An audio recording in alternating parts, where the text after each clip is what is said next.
This is a HeadGum podcast. Greetings, Nadpoles. It is I, the Breakfast Wizard, here to talk to you about Magic Spoon, the sacred artifact I use to cast my cereal-mancy spells. After years of... Oh, what's that? It turns out this is an ad for Magic Spoon the cereal, not my spellcasting focus. As such, I'm going to let Caldwell take over. Ta-ta! Hey gang, Caldwell here. Sorry about that. Real quick, here is what you need to know. Birthday cake flavor is back. That's right, this limited edition cereal was so popular that Magic Spoon brought it back, and now you can get it for yourself. For a limited time, Magic Spoon is offering a free box of birthday cake cereal with every purchase, including subscriptions. This cereal is normally $10, so this gift with purchase is a great deal. To take advantage of this offer, head to magicspoon.com/pawpawbday to grab a custom bundle of cereal and get a free box of birthday cake and try the magic for yourself. Remember, this exclusive offer is only available to NADPOD listeners. So go to magicspoon.com/pawpawbday to add a free box of birthday cake to any order. Magic Spoon is so confident in their product, it is backed with a 100% happiness guarantee. So if you don't like it for any reason, they will refund your money, no questions asked. Okay, the Breakfast Wizard is still loose in my house somewhere, so I have to go. Thanks for listening, and see you next time.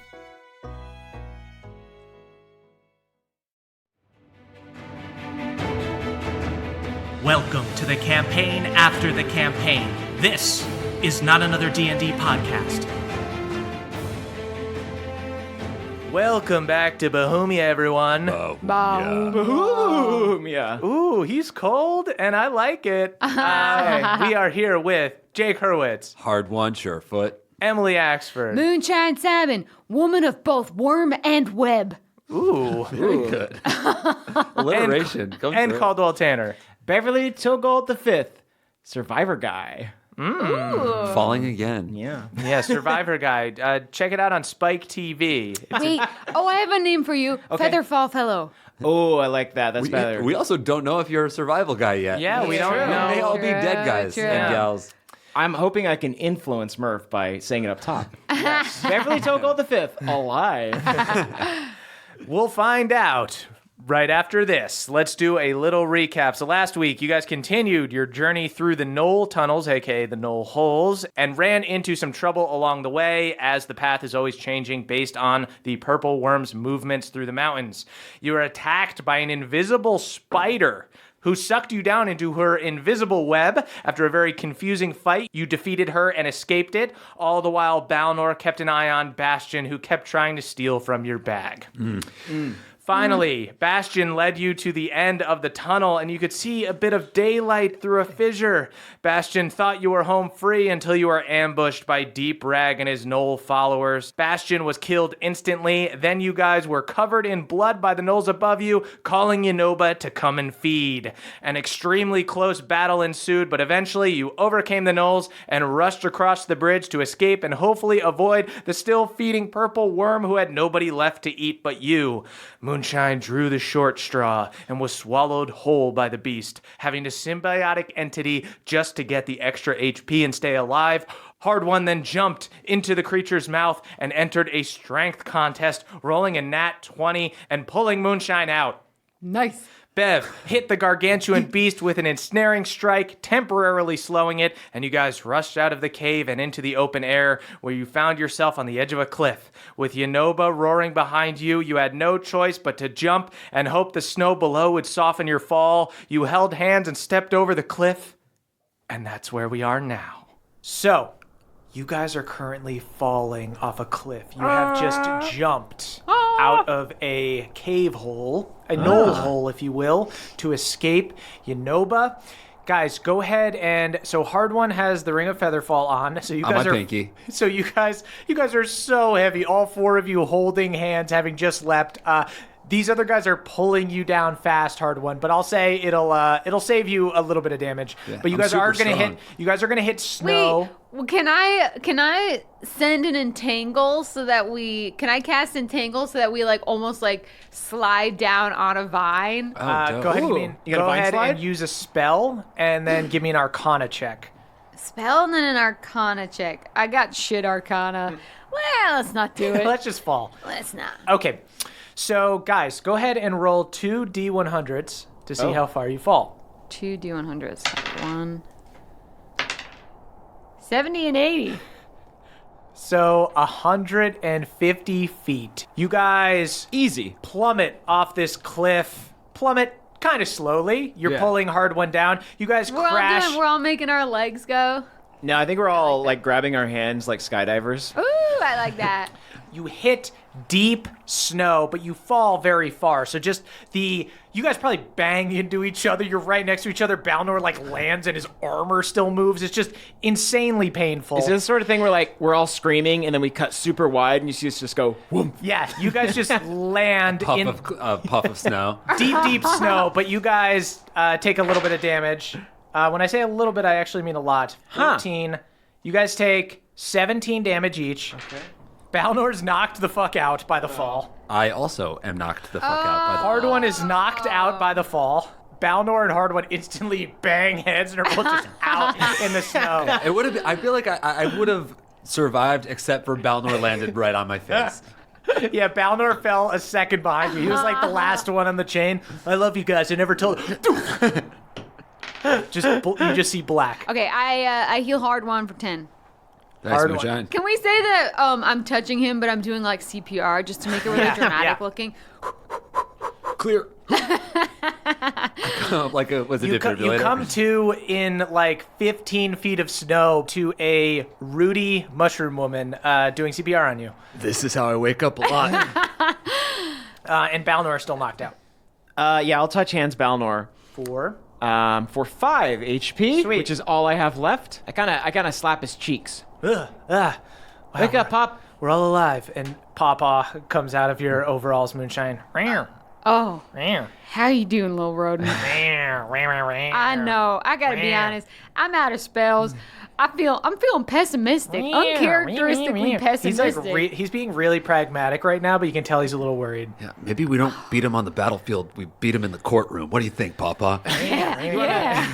Pawpaw was also briefly inside that worm. Oh yeah. Oh my god, thank god the acid didn't digest him. He wouldn't have been able to take nearly as much damage. Oh my goodness.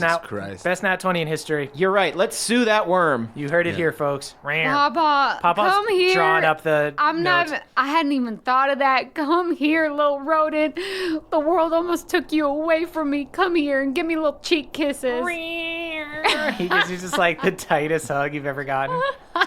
Oh, and to get his arms around me, he has to go around my neck. Balnor clenches his fist. Dude, No, it's okay. That's your child. you have to chill. I'm willing to take responsibility. I'm willing to take Papa on. I think I'd be a good dad. Papa's Papa. So you guys are in this deep snow. It is the Because it evening feels now. like we're in deep shit. Yeah. You are in deep shit. So you guys have spent 6 hours or so hiking with Bastion through the cave. R.I.P. Fucking Then you guys God. fought a worm and everything. So it is now like mid-afternoon. You guys, Beautiful. I'm feeling a siesta. Yeah. You guys are.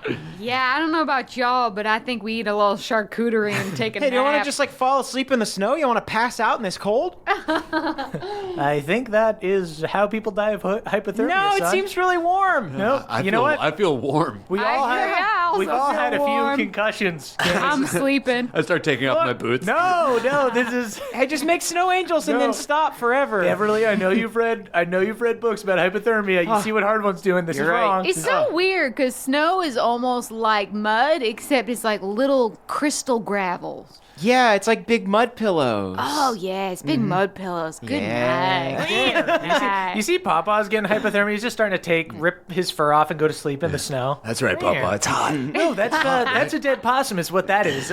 He picks up Papa and puts it back into Moonshine's overalls. We gotta go, gang.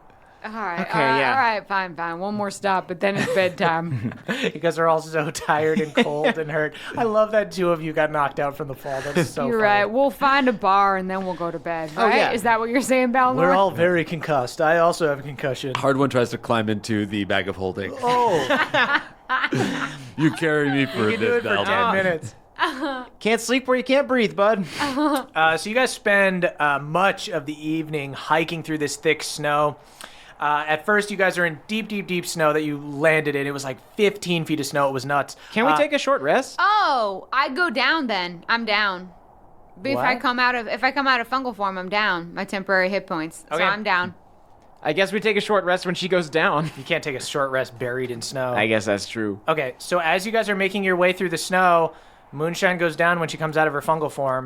Does anyone have a way to heal? I can't use the amulet, can I? She looked at it. I already She looked at it. Do we have a good berry? Do we? Do you have any more healing spells left or anything? You're all out of spells? I'm out of spells. Okay, everybody go ahead and we're gonna just go around and hope that we get a successful stabilizing check before Okay. Moonshine dies. Well, don't I get to roll? You will roll death saving saving throws. So everybody roll initiative Oh, on saving Moonshine's life in the snow. Oh boy. I got 17. Oh, that's bad. I know. Balnor got a 18. I got a 9. Okay. I got a 5. Okay, so Balnor will go first. I'm going to roll in front of the table. What does Balnor add to wisdom? Nothing. He just got to get a 10. 10 or higher, Balnor stabilizes you on his turn. 8. Balnor He's too tries to emotional. give you CPR. Don't die on me now. That is My Moonshine's turn. Roll a death save. 15. 15, that's one pass. That is Hard One's turn. Hard One, 10 or higher on a wisdom saving throw. Okay. Or not wisdom saving throw, wisdom check. Put my hand on Balnor's shoulder. You're too close to this one, pal. I got a 19. There we go. Hard One, you stabilize her. Woo! You learned first aid at the Dwarfenage. It was really responsible. Kids would pass out in the mines all the time. Wait, so now I just did CPR on you, and now you do CPR on me. Yeah. You taught me how to do it. I learned from watching you. Moonshine is passed the fuck out. She's Oh, gonna right, need to be right. carried. I'll carry her. Hard One Woo! picks up Moonshine, just draped I over. gotta warn you, my huge tits are heavy. There's one on either side of my neck. Just firemen carrying her, just one boob in front, one boob in back. They swaying. They're keeping my ears warm. Hard One, there's probably a brief period where you're hanging on to everyone because the snow is so deep that Balnor and Bev have to like hang on over Right you. in my legs. But you guys end up spending much of the evening hiking through the snow. It starts getting more manageably deep, like 4 or 5 feet. It feels like when you go off trail on your skis, like on a ski mountain, you're Or like, cross "Oh, country." this is fucking tiring. Yeah. This is awful. You French fried when you should have pizza. You French fried when you should have pizza, and you went off the trail. You lost a ski. Finally, you guys get out from this plain of snow, and you crest over a hill, and now you can see the base of Mount Forge, less than half a day's hike away. It is getting to be evening, but with the light of the gash, as it were, you can't really even see the sunlight. It just kind of always looks like twilight here. In the glow of You also with the glow of the gash. The Gaslight. There you go. Cool. You see the gaslight. You the also Gaslight District? They're the gaslight. Would you say we're in the Gaslight District? I sing a quick Gaslight anthem. yeah. So you can also see the last tower, which is supposed to look like the first tower, the Winterwolves Tower, the last sort of haven before Mount Forge. But you see the light atop of it has gone out. There's no fire up there. Bev and Hard One, go ahead and give me perception checks. Can I roll to see if I'm having a good dream or a bad dream? Yes. Oh, I got a 5. Bad dreams. Ah, Papa. You are inside the purple worm's belly, and you see Papa falls out of your bib into the stomach acid below and deteriorates and turns into a little possum skeleton. Oh my God, that's like a one roll, you monster. You don't want to know what I would have said if you got a 1. 19. 19. Yeah. I got a 5 as well. 5. Okay. I Bev, just look at Moonshine. you also, you see Moonshine just thrashing like crazy on Hard One's shoulders. Hard One really not perceptive on that, but very perceptive on looking at the tower. Hard One, you can see even from this distance, and it's still a few miles away, you can see that there was a battle here. That the tower is partially destroyed, and the corpses are so big, you see a few hill giant corpses and a few other dots, which you can assume to be dwarf corpses. I relay that to my team, who is awake. Whew. Okay. Well, I guess more room for us, huh? She's not doing great, by the way. What do you guys say we go sleep in one of those giants? Not in the tower? We'll drag the giant inside. Oh, yeah, I guess that makes sense. So I'll say, as you guys continue to walk towards the tower, Moonshine, go ahead and roll 1 hit dice as like a quarter of a short rest to just be like conscious. Ooh, can I roll my barbarian hit dice? Yeah. Yeah, baby. 3. Oh, plus 2. Fine. You pop up for 3. You All are right, Moonshine, now you five. carry me. I do. I oblige. You pass out again. My compatriot.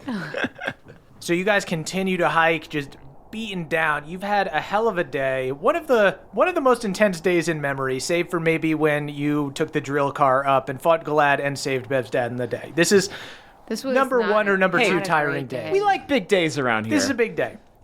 This was not my favorite day. I need no. to do a little journaling and reflecting. Yeah. As you guys get close to the last tower, you see that a terrible battle has taken place here.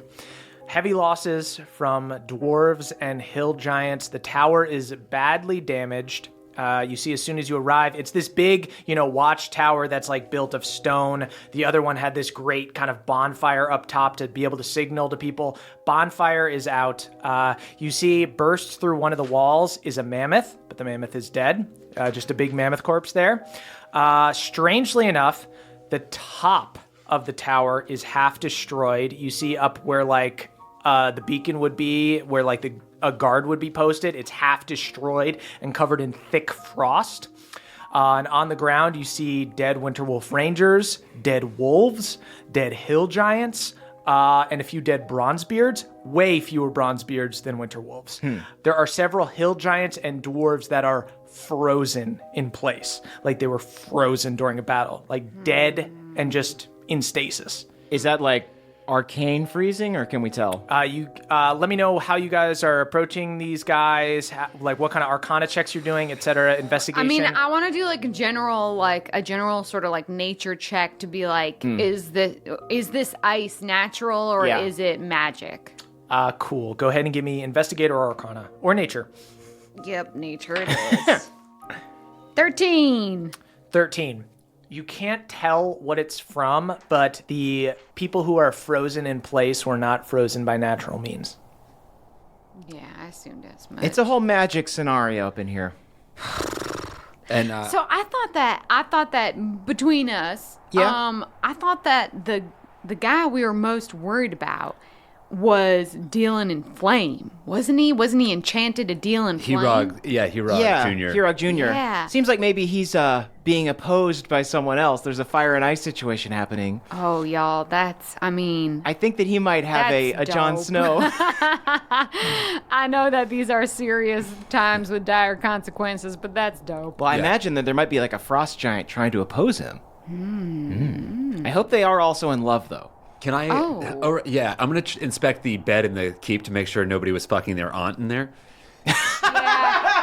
I would also like to, for the same reason. You look in, it looks to be more of like season 1 through 4 Yeah, Game got of it. Thrones, where Yeah. it's like the I incest get is the sense- mostly Lannister. Say no more. So the North is fine. Can I do a quick cum check? Yeah, you can check for comm. Can I look for bearskin rugs that have had that super hot girl that was with Rob Stark? Oh, like her yeah, sweet yeah. cheeks on it? Yes, again, season Oh, I got a 19. season 4. So yes, she was recently here with Rob, and Okay. they took a break from planning the war. Several nobles to have have been- sex To in make this tower. a young prince of the north.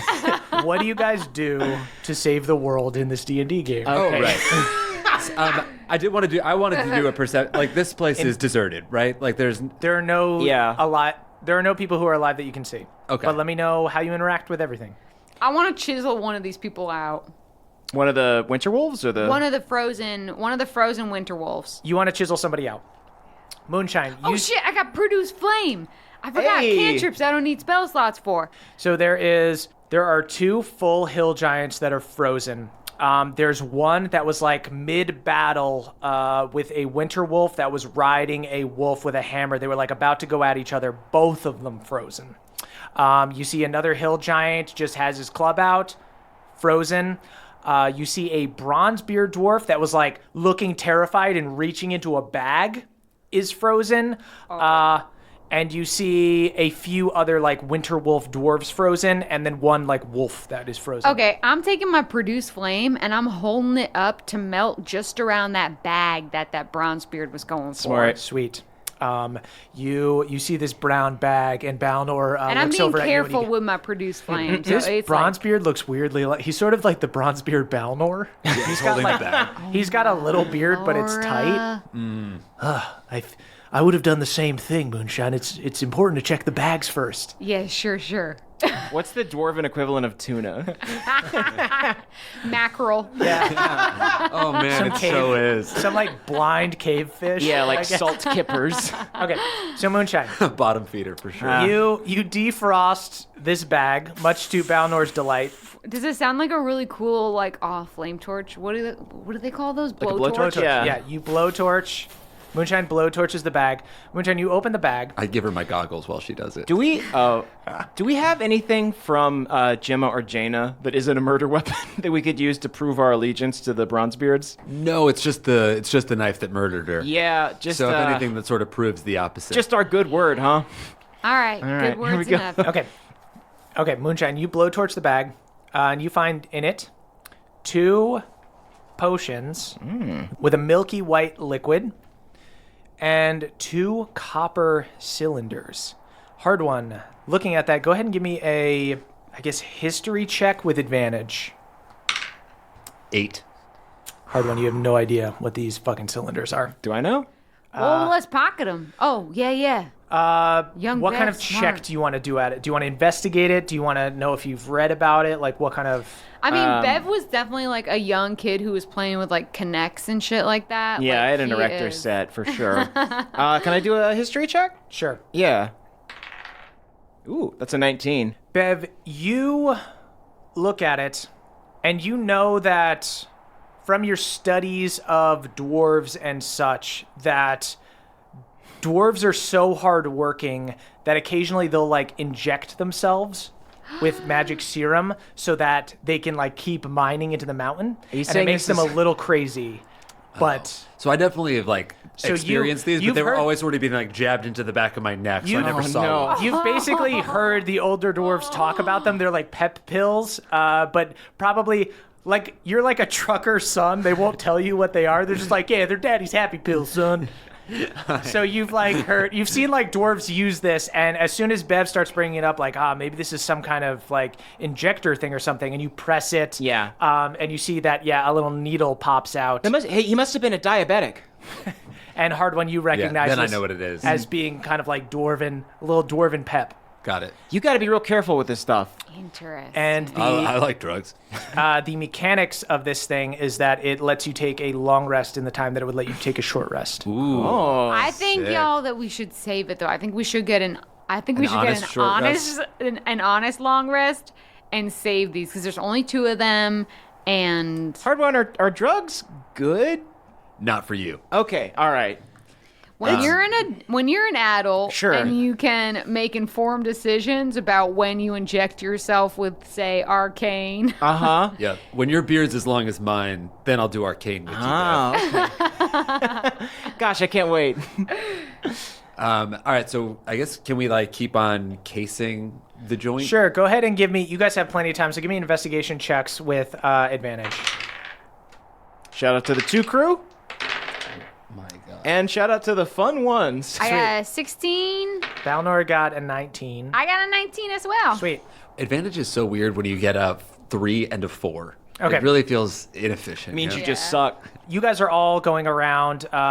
Bev and Hard One, you guys are looking at like the hill giants and the winter wolves and everything. You see as you go through the winter wolf stuff, they all have very practical things. They have like throwing axes on them. They have like crossbow bolts. They have crossbows tied to their backs because they died with hammer in hand. They have like food on them and things like that. There's all something things. kind of beautiful about this. Like this, like all these like statues of Yeah. people in their last stand. Yeah, we're in like a living garden. Yeah, I feel like we're in a statue garden. There's Yeah, like yeah, something that's what it about is. me like Maybe it's because I just faced a very acid-filled death, but right now I'm feeling some reverence. Yeah. Bev, under his breath, says, "It's like one of my dioramas." Oh, I love a diorama. Moonshine and Balnor, you guys loot a couple of Bronzebeard corpses. Of course, next. You see there are 3 more Bronzebeard corpses here besides the one that was frozen. One of them has nothing on him, and it looks like his stuff has been picked clean, like somebody already took his stuff. What? Wait, okay, tell me more about this one that looks like picked clean. Does it look like he's got like the insignia of being a leader, carrying the most important stuff? He doesn't. He just looks like a regular knight. Okay. But you go through these other 2 Bronzebeards, and you find another of these potions with milky white, okay, and another copper cylinder. And Balnor finds the same thing. So we got 4 pep four sticks now. of these potions and 4 of these cylinders. So we we'll got each 4 have pep one, sticks. right? Yeah, okay, so Pep sticks and let's potions. distribute it. Everyone's got 1 pep stick. Everyone's Can we got call one them? pep Can we stick. call them boob tubes? Yeah. One boob tube, Yeah. one posh. What do you guys think these potions are? I feel like in my research, I've seen that these can give you some sort of like extra boost if you're really tired. A lot of the dwarves would use them when they were hollowing out the tunnels of Iron Deep. Isn't that right, Hard One? Hey, that's right. And what about the potions, though? Oh, sorry. Not to mention Navy SEALs would use them. Does that trigger anything in you, Balnor? Balnor? Down Periscope? No, I don't know what Anything you there? guys are talking. No, just not at all. Okay. All right. Go I feel back. like I'm from within universe, at least. You know, Okay. maybe not this planet. I don't know. I think I exist somewhere. I don't know. Yeah. Who knows, Sure. guys? Milky. Yeah. Have we inspected these yet? Can I take a look at it? Can I kind of do a Yeah, I'll let history you- or arcana? Yeah, can I touch some to my tongue? Do you want to Yeah. do touch some to your tongue? Just a drop. Oh, yeah. I want just a short rest. It's a tiny drop. Not taking the whole potion, just like a taste. Hard just one. like you do with Arcane. You put your pinky into the milky liquid, dot it on your tongue, and you hover for a split second, like you hop off the ground. Oh. I was levitating, everybody. Did you see that? I did yeah. see Yep, that. I levitated Y'all for a on tiny... keto? You looking so light. Yeah. You see, I ran out of biscuits 4 days ago, so I think I just entered ketosis. Balnor walks around to the corpses and he goes, I don't see Captain Toma here, and are these all of the Bronzebeards, Hard One? Gemma's dad ain't here. That that's for means they certain. could have fucking pulled a fucking fuck you on these people. Oh, yeah. Do you think they betrayed their own? It is growing increasingly clear to me that the Bronzebeards are very bad. But I mean, I Toma- always hated Gemma's dad. He was a piece of shit, but it seems like he might be a criminal piece of shit. But Yeah. Toma seemed honorable, didn't she? Yeah, maybe they could have her prisoner. It's true, or she might just She be. didn't look like a prisoner, though. She might be She a- didn't look like someone that gets taken prisoner. That's very true. She might be a prisoner of, the whims of the Bronzebeards, just trying to follow orders. Which I don't know. We got to find them though. All right. I don't have any strength left. I can't do a locate object. I don't know how close we are. I mean, like they're probably getting on their way to the gash though. Yeah, they might be on their way to the gash. Do you think they flew the coop right up to the gash? Did we investigate inside the tower? You have not. No. Let's go inside the right. tower. Yep. Cool. You guys Let's go in? be stealthy getting in there. Yeah. Cool. You guys go inside the tower. It looks the same as the first tower, except very destroyed. A mammoth has crashed through this little mini mess hall down here. A bunch of tables have broken. It's a mess in here. You see there's another hill giant in there that's dead with like 3 winter wolves around him, including the wolves. You see one winter wolf went down fighting the mammoth that came through the wall. You guys go upstairs to that little bunk area, completely undisturbed. There's a crossbow that was left up here by presumably somebody who just like tossed their crossbow and ran downstairs to help. When you guys go to the top, you see half of it is destroyed. And there's just frost all over the one side of the tower. And it's a little bit... everybody give me an insight check. 12. 17. 13. Hard one. It strikes you as very strange that the bottom and top of this tower is insanely fucked up and the middle is fine. Can I look at the angle of the ice? that's been fired onto the top of the tower? So I Sure. can like calculate what the trajectory was. Yeah, You go ahead. little Boy Scout. you wanna do- I pull out a Police, a bronze protractor? Yeah, absolutely. It's I pull like out Hell the scene yeah. in The Wire where Bunk and McNulty just keep on saying shit. Cool. Go ahead and give me an investigate check with advantage. Okay. There we go. Investigate is... Where is that? Oh, it's 0. 14, though. You bust out your protractor and everything, but it's not. The answer is not super mathematical or complicated. What you see is that I pretend it is. You pretend it is.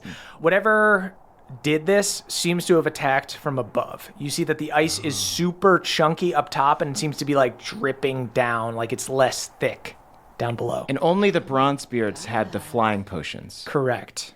Okay, it seems like Oh. aerial assault. All right, y'all. Who wants to fucking do some drugs? And I whip out my pep stick, and I say, where are we sticking? Dude, I clasp Moonshine's hand and I stick mine in her arm. Stick mine in his arm. I pull down my pants and ask for one of them to inject it. I nudge Moonshine. I'll do, I I'm his encourage father. Balnor to do I'm his it. father. Balnor very carefully. Okay, ready? We're going to go 3, 2, 1, and then we're going to prick you. Put it on the birthmark. 3, 2, 1, then we're going to prick you. Ready? Okay, 3, yep. 2. He does it on 2.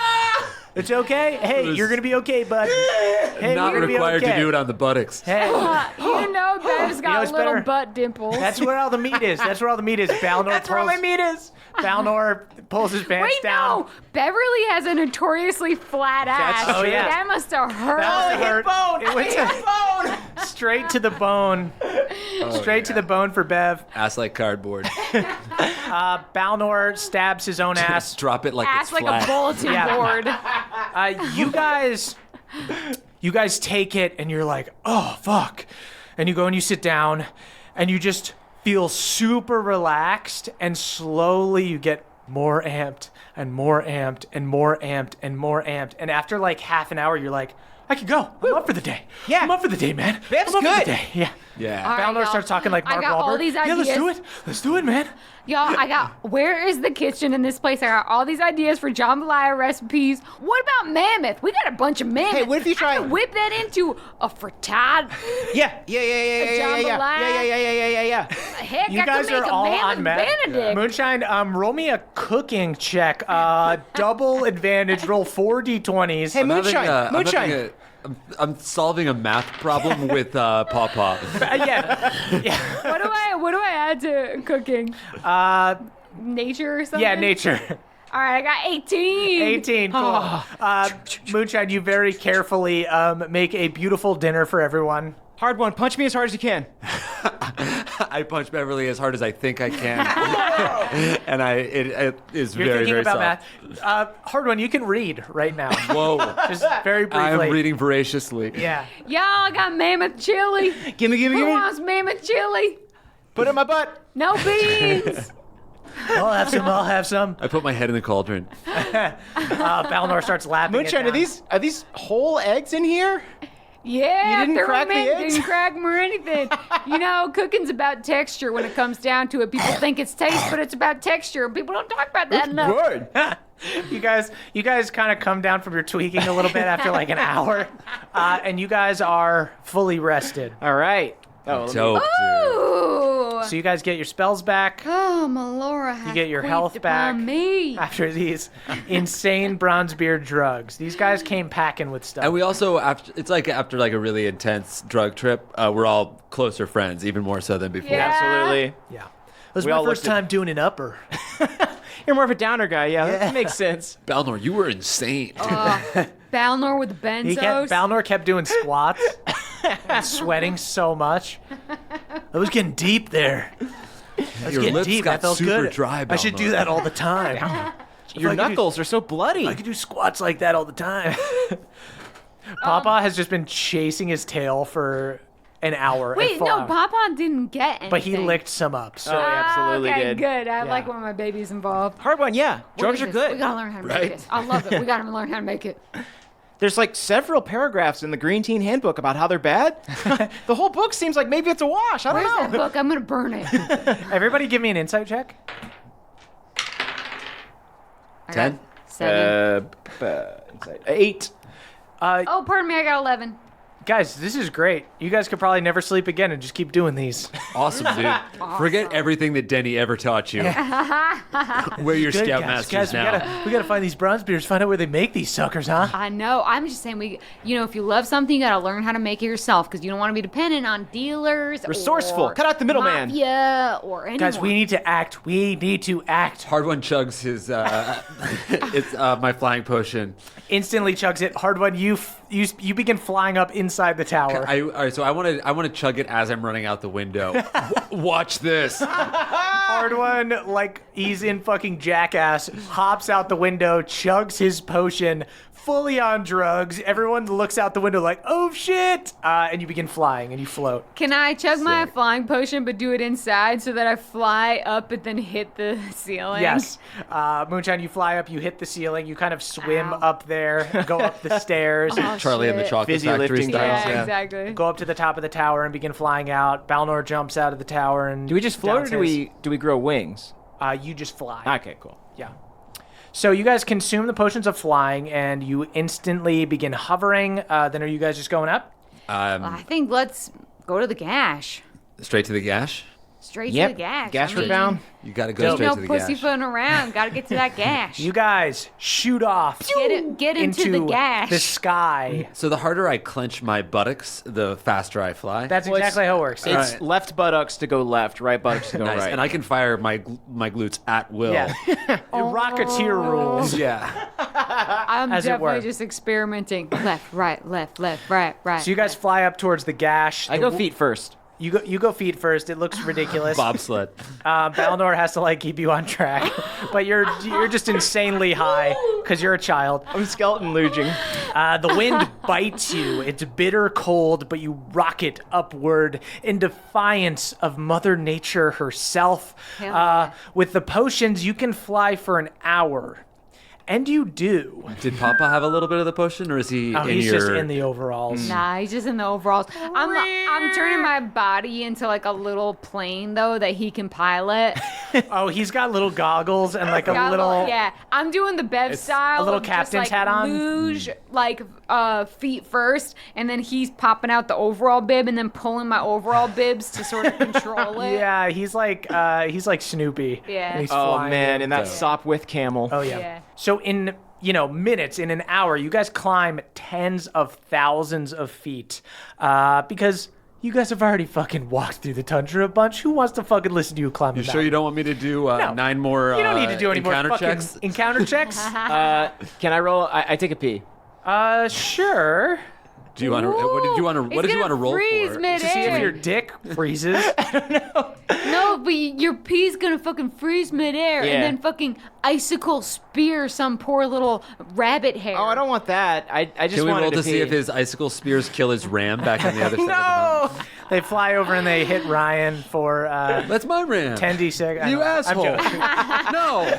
Retcon that and edit it out. That's out. That's not canon. Ryan's fine. My piss javelin hit something. Okay. Nobody pees. I pee a little bit. Yeah, you piss a little bit in your pants. You guys climb tens of thousands of feet into the air, quickly approaching the gash. You break the clouds, and the weather becomes instantly insane. You're being blown off course. Rain mixes with hail. You're almost blinded by the brightness of the crack in the material plane. And your potions are getting close to running out. And in addition to the crazy weather, you see something is affecting the mountain here, that it's not just kind of natural weather. You guys are getting close to the peak, but you're still like 1,000 feet or so off. And you see that the mountain would be near impossible to climb here. But below the peak, just above the clouds, there is this hollowed out cave entrance. It's very wide. It's covered in frost and ice. The entrance is long with thick icicles hanging from the ceiling like stalactites and growing from the base like stalagmites. I point this out. I'm gonna. They're giving me a stalagmite. I'm gonna take my produce flame and try and Melt them? melt them. Cool. You go up, you do produce flame on a couple of these stalactites, and they start melting. Now, see, hard one, stalactites cling tightly to the ceiling, and stalagmites are on the ground with all their might. So, like, stalactites could cling tightly to the floor, and stalagmites could cling mightily to the ceiling. Well, now we're just I just getting don't into understand how it's like semantics. Wow. easy to hard remember. One. It's That It's more was of a so way to smart. remember it than. Yeah, it's just a little like rubric. Yeah. I mean, I think it's stupid. I swing my axe at one. You chop it right off. Ice falls down. It's just ice. Okay. I see this. I attack it too. Yeah. We win. You chop down another icicle. I lick it. I guess we landed. I'll roll to see if your tongue gets stuck to it, Bev. If it does, I'm not saving Constitution save. 17 plus 4. You're fine. Oh, I do a Your good Your long tongue lick. comes back. Should we? Yeah, let's land in this Yeah. cave. We're Cool. here. Cool. You guys enter the cave. Do I get any... Stealthily. What's my evil sense? What's my malice detector doing at the moment? There is some evil shit going on. Evil's in here. afoot, y'all. All right, y'all. Let's Game faces. huddle up so Mama Moonshine can pass without trace, your ass. Sweet. Okay. I send Moonshine my buttocks. Everyone, I hold out my hands and I say, "Everyone, give me your damn butts." Okay. Did you just like spank us? Yeah. All right. No, Yep. I do Lightly. like a gentle cup. I was gonna say an appreciative pat, but Yeah. a cup. No, like it's a cup. It's a cup that stays there. Cool. It's like when like your partner is doing the laundry and you're just kind of Yeah. like, hey. I acknowledge that you did this for us. Sweet. Okay. You guys enter this cave. The wind from outside blows into it, echoing into this giant hollow room, causing a consistent hum in the air. Just hum. The room is bright white. Your eyes adjust to just being in there. From all the snow and frost, it's almost creepily so. It seems weirdly peaceful. But you do see a trail of blood on the floor that leads to a tunnel at the other end of the cave. And you guys hear in the distance people yelling at each other, like groups of people. Y'all, this might be a fucking crazy thing to do, and I know that we should probably just pursue these yells, but should we do a divination of whose blood this is? You have that ability? It's a high-level spell. I feel like we're gonna find out whose blood it is real quick. All right, let's do that then. Should I do locate object? Or do we also think we know what's going on? Let's pocket these divination type spells. For now, They let's may just see if we come can into peek play. around the corner. Yeah. Okay, so you guys are going to sneak into the It's tunnel? just so tempting, Yeah. right, Bev? Yeah. You just want to use all these know, I spells got all you these never fun get to little use. tricks. It's really helpful for me to not have anything. You guys going to follow? Never tempted. Are you guys going to follow the blood? Yes. Yeah, but Yeah. we're sneaking. We're stealthy. Sneaking. Everybody give me a stealth check. Are there any Add other... plus 10, Plus my 10. friends. There's just one entrance. Yeah, you guys have entered this big room, and then it sort of narrows into a tunnel. I got 20. I got 17. Cool. Should be good enough. Everybody's quite distracted. Cool. I just rolled for a few people. Yeah, you guys, let's eavesdrop. you guys begin sneaking down this icy tunnel, being ever so quiet, but you hear echoing through yells. You hear a bunch of voices. There's like a three-way argument going on. This is just a quick conversation, you know? You hear one voice, sounds like some kind of hill giant, going, "You will not pass! That's my line! That's what I say!" And you hear another voice, which you recognize to be Toma of the Winter Wolves, being like, "Summer Wolf treachery! You ditched us! You left us to die! You left my brothers and sisters to die!" And you hear another voice, hard one, that you recognize to be Wilhelm Bronzebeard. "Calm down, we have other things to deal with! The dwarves need to be on the same side! We have demons to deal with! We'll settle our own problems later!" Just this three-way Mexican standoff argument as you guys are in this tunnel. What do you do? Can we peek and see if it is a literal Mexican standoff? Yeah. Are Yes. there Cool. weapons drawn? So, you guys sneak ahead. Who got the best stealth roll? I had a 28. You got a 28. I don't know Hard what one. I don't know what Balnor had, though. Okay. Balnor had a 19. So he's back there with Bev, kind of being like, let's not ruin it, Bev. So Moonshine is kind of behind Hard One. Hard One, you hear Wilhelm Bronzebeard's voice, and your ears kind of peek up. I hate this fucker. You sneak into the room, stick your head out, everyone is very distracted and does not see you. You see this room. It's kind of built like this other room. It's like white, covered in ice, icicles hanging down and growing out of the ground. It's shaped like a cone or a V, where it's wide and then it gets very narrow at the end. You are at the widest part at the entrance of the room, and it narrows as it gets further. You see blocking a tunnel at the other end of the room. Looks at first glance like a fire giant, but from your own knowledge is probably Hurog.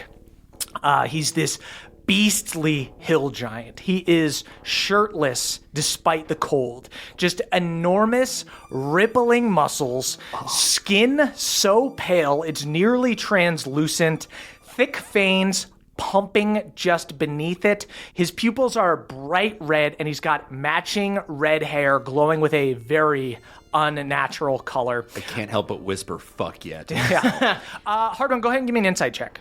Can I do a report spores to everyone? Yeah. I want to report spores and be like, y'all remember? We got that hill giant coin from his papa. Yeah. 18. Hard one. This dude made his deal with the devil. This guy is sick. This dude is some kind of demon now. Never mind. Is that where He my has a evil new sense is papa. coming from? Part of it. Okay. Certainly. You feel evil in this room. All right.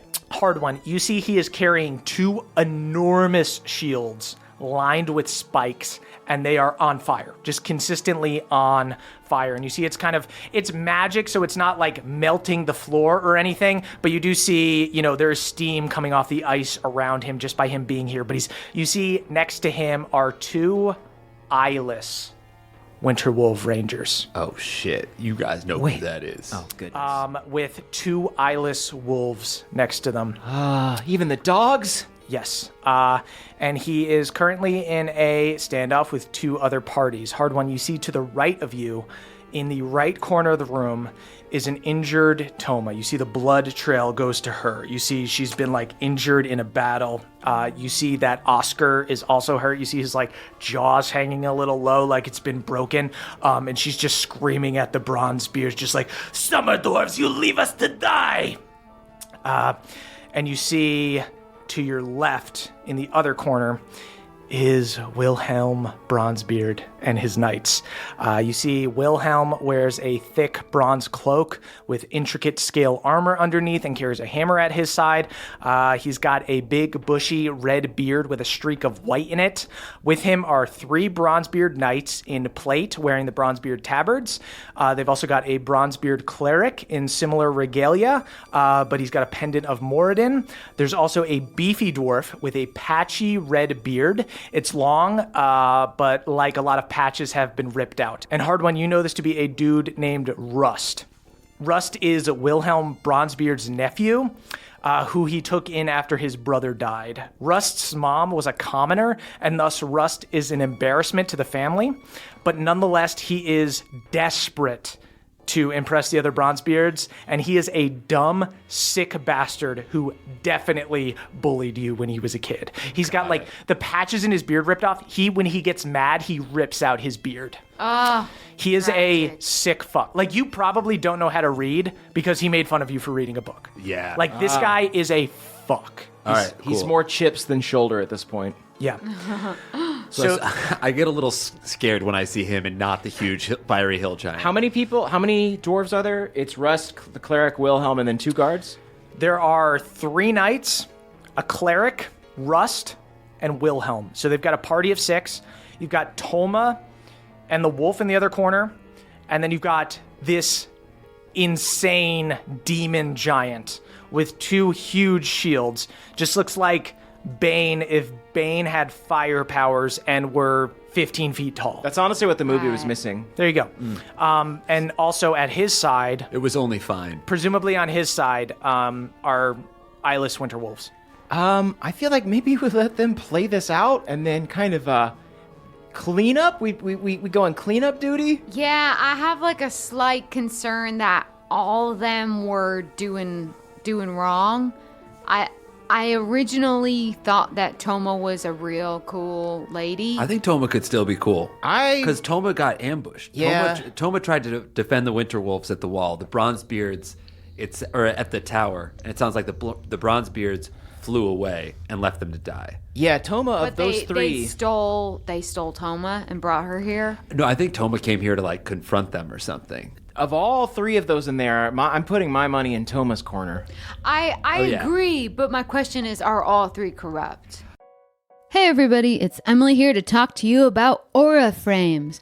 Mother's Day is coming up and some of us are looking for a way to shower the maternal figures in our life with love. Well, look no further. Aura Frames are the digital picture frames that bring all your photos and videos together in one gorgeous, high-resolution display. They're super easy to set up. They save you from the struggle of printing and framing your favorite photos, but most importantly, they help you stay connected with family that live far away. That's because you can kind of preload a bunch of pictures onto the frame, but you also get to keep adding pictures, and you can invite the rest of your family to add pictures. The gifts you make mean the most, so this year, turn your family's past into the perfect Mother's Day present with a connected frame from Aura. Right now, Aura has a great deal for Mother's Day. Listeners can visit auraframes.com/pawpaw to get up to $30 off on their best-selling frames. That's AURA frames.com/PAWPAW. Plus, listeners can get free shipping with code PAWPAW at checkout. This deal ends on Mother's Day, May 14th, so don't wait. Terms and conditions apply. Goodbye, sweeties. Hey there, Nadpoles. This episode is brought to you by Rocket Money. Do you know how much your subscriptions really cost, folks? Well, most Americans think they spend around $80 a month on subscriptions, but the actual total is closer to around $200. Holy hell. If you don't know exactly how much you're spending every month, then you need Rocket Money. Rocket Money is a personal finance app that finds and cancels your unwanted subscriptions, monitors your spending, and helps you lower your bills all in one place. Over 80% of people have subscriptions that they forgot about, and chances are you're one of them. Like that Stars app just to watch that one show, or that free gaming trial you never actually used. Well, Rocket Money will quickly and easily find your subscriptions for you, and for any you don't want to pay for anymore, just hit cancel and Rocket Money will cancel it for you. It's that easy. Rocket Money also helps you manage all your finances in one place and automatically categorizes your expenses so you can easily track your budget in real time and also get alerted if anything looks a little funky. Over 3 million people have used Rocket Money, saving the average person up to $720 a year. Wow. So stop throwing your money away, cancel unwanted subscriptions, and manage your expenses the easy way by going to rocketmoney.com/pawpaw. That is rocketmoney.com/pawpaw. One more time for you, rocketmoney.com/pawpaw. Thank you. Well, so let's go in order. Hirag, I think, most corrupt. Yeah, big time. He clearly made the deal with the devil. Yeah. We have that coin. We could appeal to his giantanity. I wonder if there's anything in there to appeal to. Perhaps not. We know how the devil works. Yeah, I think a deal with the devil kind of wipes you of them sort of mortal It's true. sensitivities. Yep. Yeah. And Bronzebeard's number 2 bad. Yeah.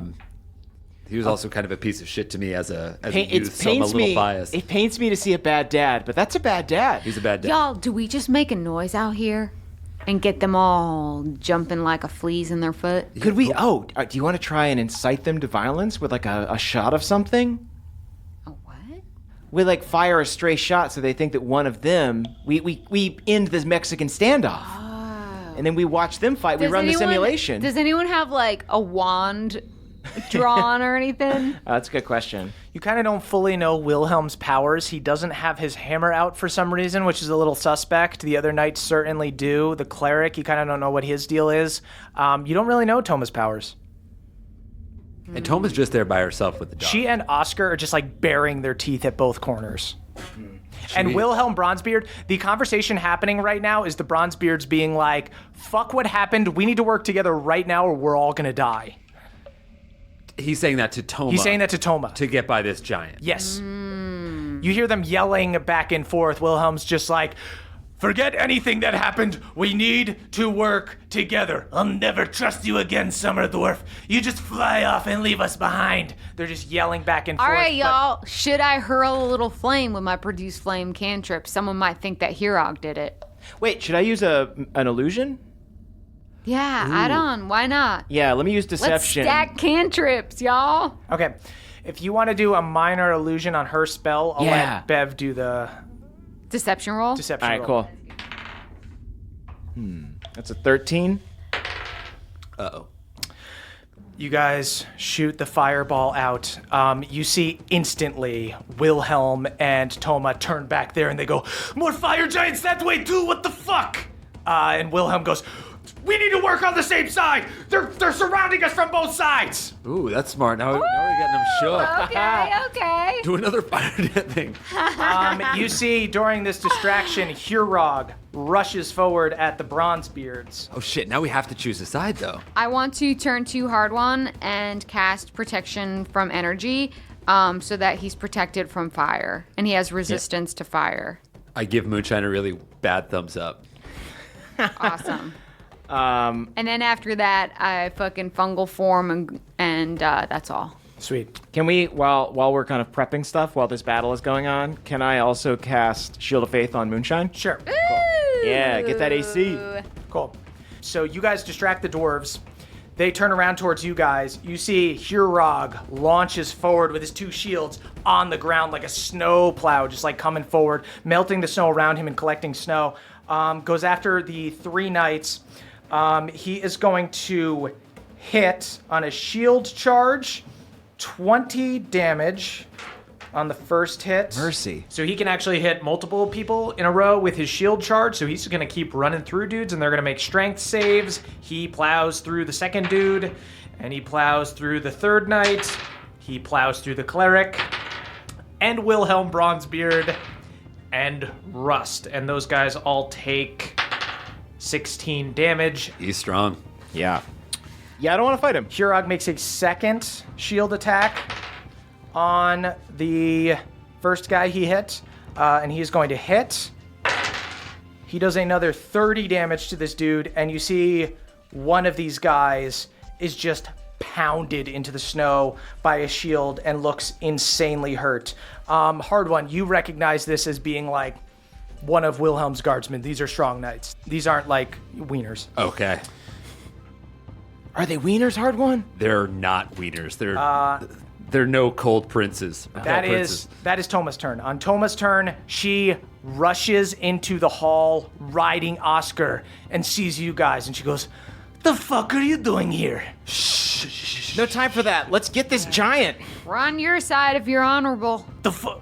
I don't know who to trust anymore. We show. I open the bag of holding and I show her the giant axe. Don't we still have that, right? Yeah. Yeah, like a frost giant axe? Yeah. We took this from some fucking dead giant that we slept in. We're on your side. Honestly, I'll take anybody I can get. It's honestly very good to see you guys. All right. Let's go. You pet my dog. You are a crick elf. I like you. You, long dwarf. Sure. Why not? I'm a big, tall summer You're a dwarf. big Let's go tall fuck up some summer dwarf. giants. Let's go fuck up some giants. Go time. Let's go. So, Toma sees you guys. Everybody roll initiative. All right. Why not? Fuck me. 9. 18. I got a 16. So that is Toma's turn. Toma has seen you guys, brief back and forth.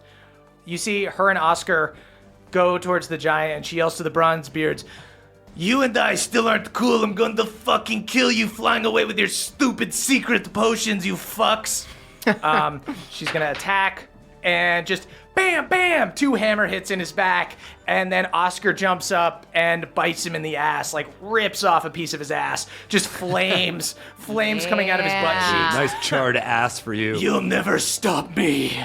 Assassin. You can't stop the cause. You'll never stop us. The hill giants will be free. And you'll never sit properly again. Ass. Yeah, that's true. Try and you, find. dude. You're gonna have to get custom made chairs for that ass. You're going to have to get one of those little inflatable donuts. Bev's turn. Ooh, I get to go first? Yes. So Bev, young you see. Bev. So you've got the corner with the Bronzebeards all whomped. They've all been knocked prone by Hurog with his two big shields. You've got Toma is fighting Hurog. The Bronzebeards haven't gotten act yet. They haven't done anything. And then you've got at the other end of the room, eyeless Winterwolves. I'm going to head towards the eyeless winterwolves because I think I can affect damage on them the most effectively. Sweet. Cool. I'm going to cast first level. They're undead, They right? undead.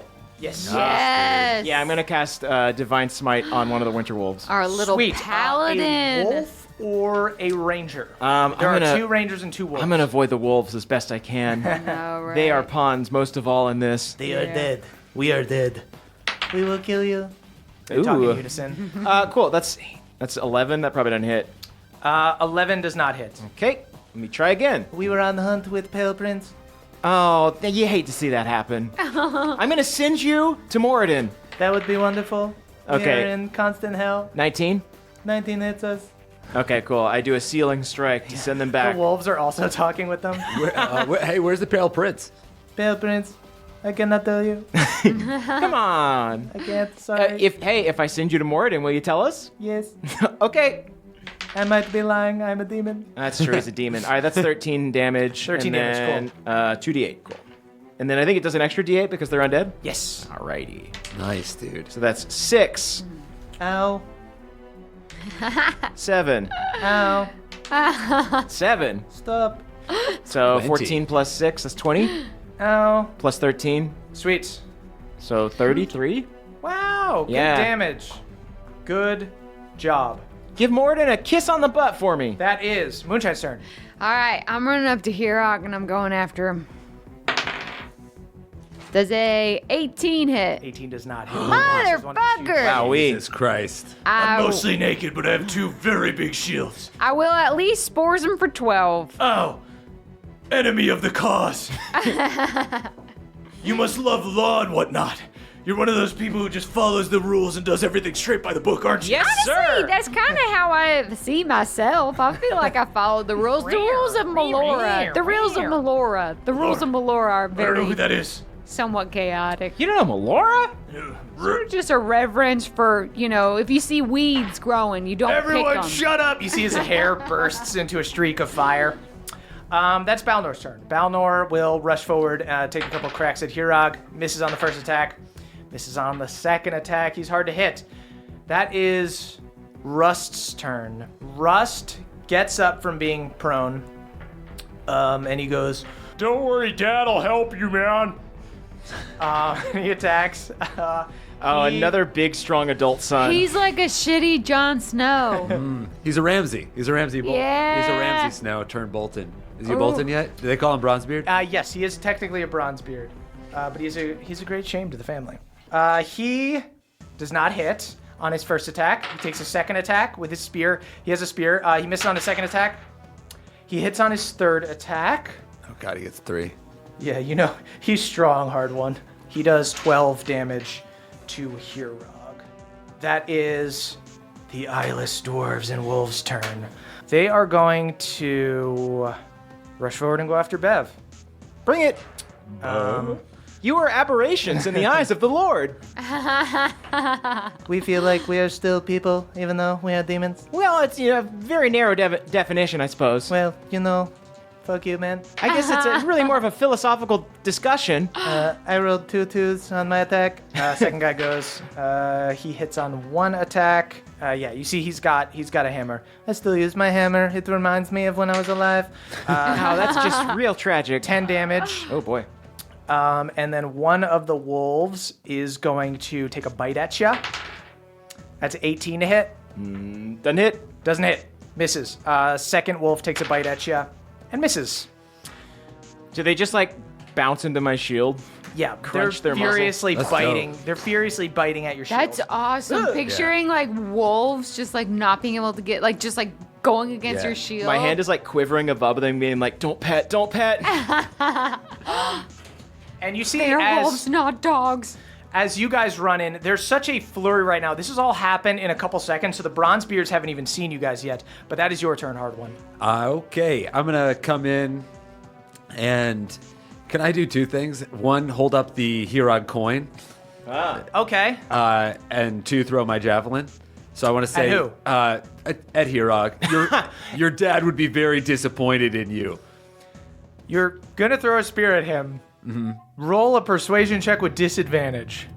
Is it Persuasion Wait, is it check? persuasion or? Because you're holding up the coin, but then you're attacking him. I Wait. think you should. Oh, I see. I thought it was a distraction. Okay. No, I guess I just wanted him to know that we knew his dad. Okay, cool. But now, all right. So now that I'm thinking about it, Go ahead and roll a persuasion check with disadvantage. Okay, fine. This is what you did. Yep. 9. 9. You hold up the coin as you pull up your javelin. You see Hurog turns to you and goes, I don't know what the fuck that coin is. Javelin flies at him. Go ahead and make an attack with the javelin. Great. Shout out to the 2 crew.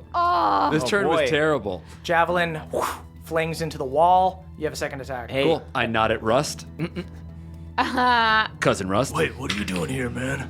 That is a nat 1. You dink hardcore and you miss. And you see, as soon as you show up and start firing at Hurog and stuff, you see Rust goes, Dad, he's here. He's the one who killed Gemma. And Wilhelm goes, how dare you come back here? You've come to ruin us again, have you? We'll settle this after this. We've got bigger things to deal with. You always meddling in everything. Hey, at least you've got some big money. Wait, big money? You've got the coin. Oh yeah, I got big money. Wilhelm Bronzebeard scolds you, and he's going to take his turn. He's going to start running towards, like, Bev, towards the Winter Wolves, and the other guy, he's going to take an opportunity Bring it, attack. baby. He takes an opportunity attack from Hurog, and he takes... He takes 15 damage. But he keeps running over towards Bev, and he's going to go ahead and take a crack with his hammer against one of these wolves. I don't know who you are, but if you are involved with my daughter's death, we'll settle this after. Your daughter seemed very nice. And he hits this one dude, and he does 11 damage to the wolf. All right. He doesn't seem to have a problem with hitting a wolf. Mr. Wilhelm, sir, anyone that's Frenched my friend is a good person. That is the cleric's turn. He's going to go ahead We should probably take care of this fella. He's going to go ahead and cure Yep. the dude who got fucking stomped. He's on our side right now. I don't think he's gonna heal us, but yeah. You see this guy who's like on the ground, who's been like shielded into the ground, gets healed a little bit more by this one cleric. Praise more, then praise more, then praise more, then just fear in his eyes. Like in Lord of the Rings, waiting at the gate for the trolls to come through. That is the knight's turn. They are going to get up from prone, and they are going to take cracks at Hurog. One guy hits for 13, and another guy hits on the second attack for another 10. Hurog looks fine. That is Hurog's turn. You little folk, you screwed with us hill giants back in the day, and you're messing with the boss's master plan here. The hill giants will reign supreme. And he takes 2 cracks at this one knight that just got healed. The poor goddamn guy. Praise Morden. Yeah, the cleric is doing last rites for him. What are his last confessions? This was morally great. He just gets shoved into the ground. You see his neck is broken as he's like accordioned into the ground. Then he's going to take his second attack against another knight next to them. He's going to hit. And he does another 23 damage to one of these knights, badly hurting him. Wow. Whew. I just eat some gorp while this is all happening. Just kind of taking it in. That is Toma. Toma. Just taking 2 hits against Hurog. She hits once with her hammer one time for 10 damage. And then Oscar's going to take a bite. Oscar misses with his bite. Aw, come on, Oscar. Bev's turn. Once more smite into the night. Sweet. Ooh, that's a 19. Smite against the dying 19 of the plus light. 8. That hits. Smite against the dying of the light. Yes. Moonshine, can I hire you as my writer? Yeah, I don't know how to do that, but I can dictate to Pawpaw, and he can turn my words Okay, we'll get him into a poetry. typewriter. Okay, so that's going to be 13 damage. He's looking pretty messed up, but he's not on like death's door Cool. or anything. And that's my first attack. Sweet. And then does 21 hit? 21 Yeah. does hit. Okay, Yes. That's going to be... wolf cloaks. We were very proud to get them when we got them. I feel like you guys would be great in an a cappella troupe. Can you do some Beach Boys? Or like a Greek chorus. Oh, yeah. Oh, guys, you don't want to hear it. You don't really want to hear it? Yeah, that's enough. I slash for 13 more damage. Sweet. Oh, man, this dude's very hurt. And then on this one, I'll do my Divine Smite. So that's going to be 3 extra D8s. Do it up. Oh yeah, let's take one down, baby. 4, 7. So 8 and 7, that's 15? 15, yeah. This dude is on death's door. But he's alive. Let him in, Death. That is Moonshine's turn. I'd like to spores the guy who's on death's door. Okay, Hurog is going to get a opportunity attack if you go join. No. This is range. I got 10 feet. It's further than 10 feet. Bev ran across the room. I'm going to say okay. Bev used his speed. All right, I'm just going to attack here. Very fast. Unlike a green song. Nat 20! Oh, wait, I crit with Rosaline. Does that mean I get a charge? You do get a charge up, Rosaline. Rosaline glows bright. Unfortunately, What? Unfortunately, alas, he is immune to fire damage. So you're just going to roll 4d6s for Rosaline.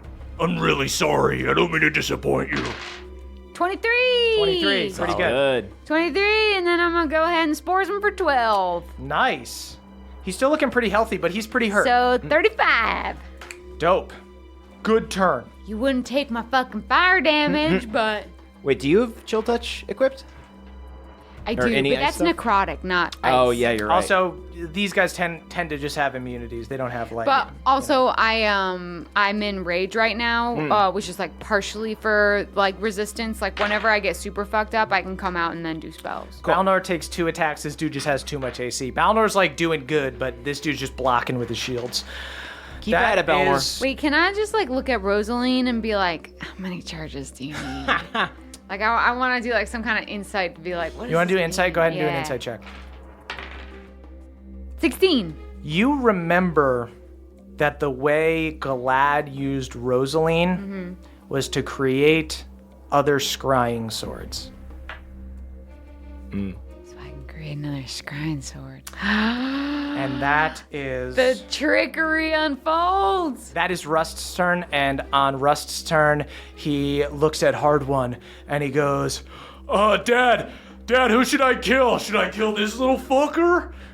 and he looks over at you like a bully. You're like fucking 4 feet taller than him. But he's super jacked. I go, but I'm like scared. And Willem goes, deal with the giant first, you fool! You dumbass. And Rust takes some attacks. He hits with his spear once on Hurog for 7 damage. Wow. I'm like, sorry, Russ, no offense. I know we're in the middle of battle, but I just did 35.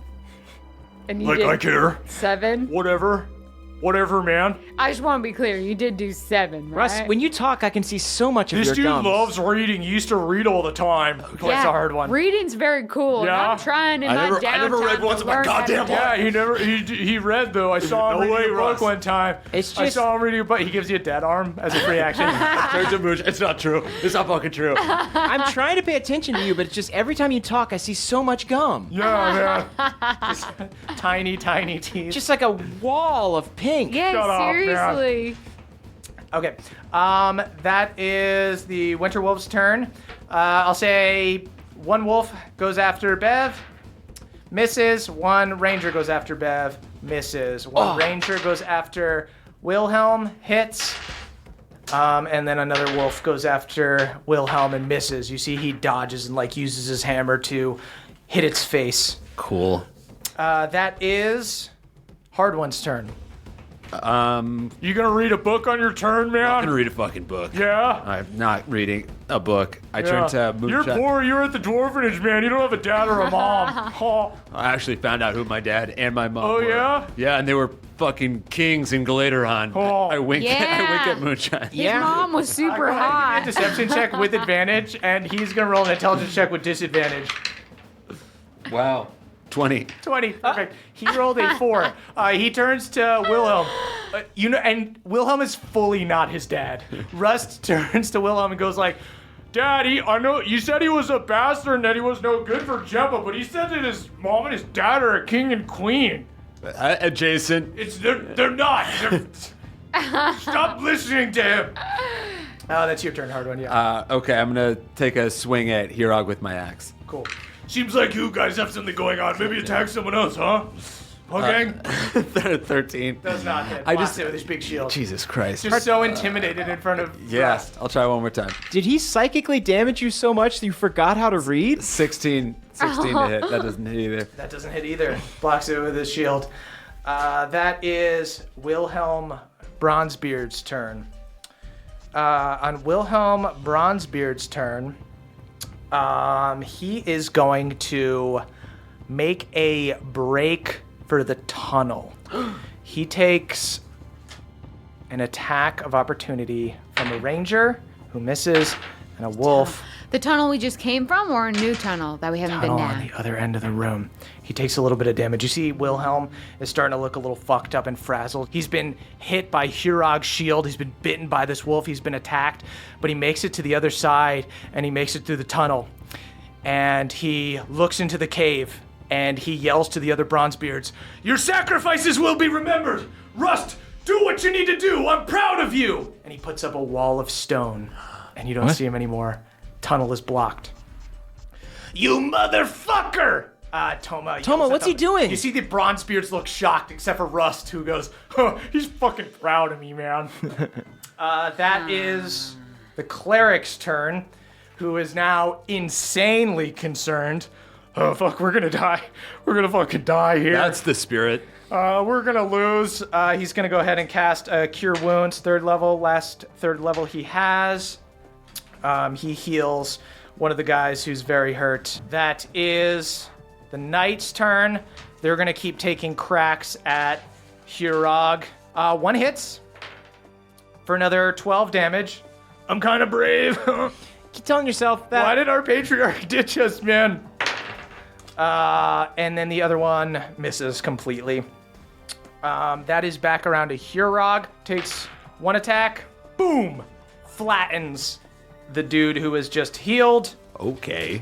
Turns to, you know what? I'm going to roll a d20. I'll say 11 through 20, he keeps going after Bronzebeards and not one of you guys who's up there in the middle. Great dice, D20.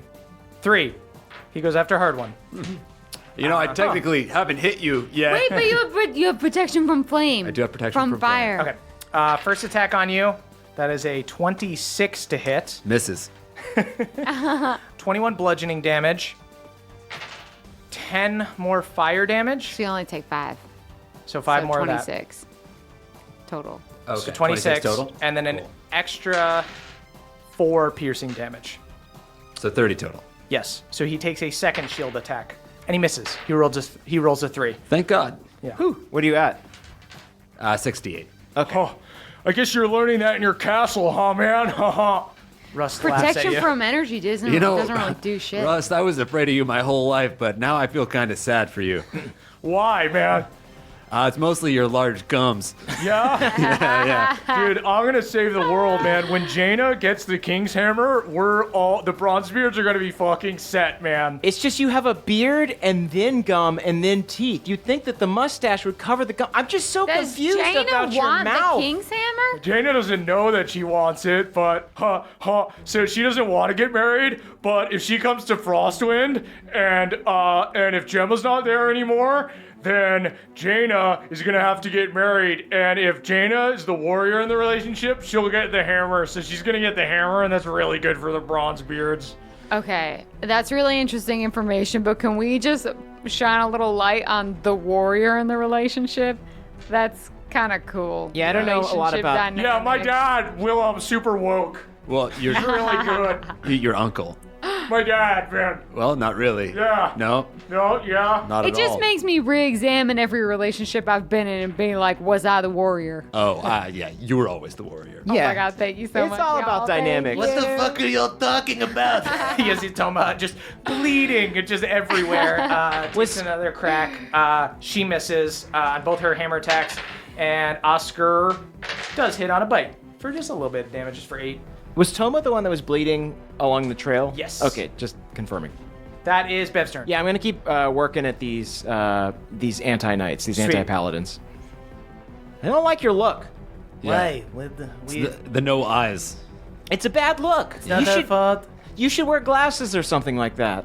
Do you have an extra pair of glasses? Honestly, I kind of like it, but I don't like optometrist. how you wear it. I minor illusion a pair of googly eyes on them. Thank you so much. It's honestly helped my self-esteem. That's really funny. You look Thank good. you. You got your confidence back. That's Thanks. a 20. 20 hits. How the anti-paladins got their groove back. All right. That's going to be 13 on the first hit. Sweet. You fully kill one. Oh, cool. And the only thing you can cleave into is the eyeless wolf next to it. No! All right. Ow! How much damage do they take? 11. All right, cool. Just let me know when they're almost dead, and I'll put them down gently or, like, knock them out. Cool. On my second attack, oh, shit, does 15 hit? It does hit the wolf, yes. Okay. Because you and Wilhelm were like taking him. Yeah. He had a wolf in a ranger, you had a wolf in a ranger. Is the other ranger dead? If you want to fight the other ranger, you're going to need to take an opportunity attack from this wolf.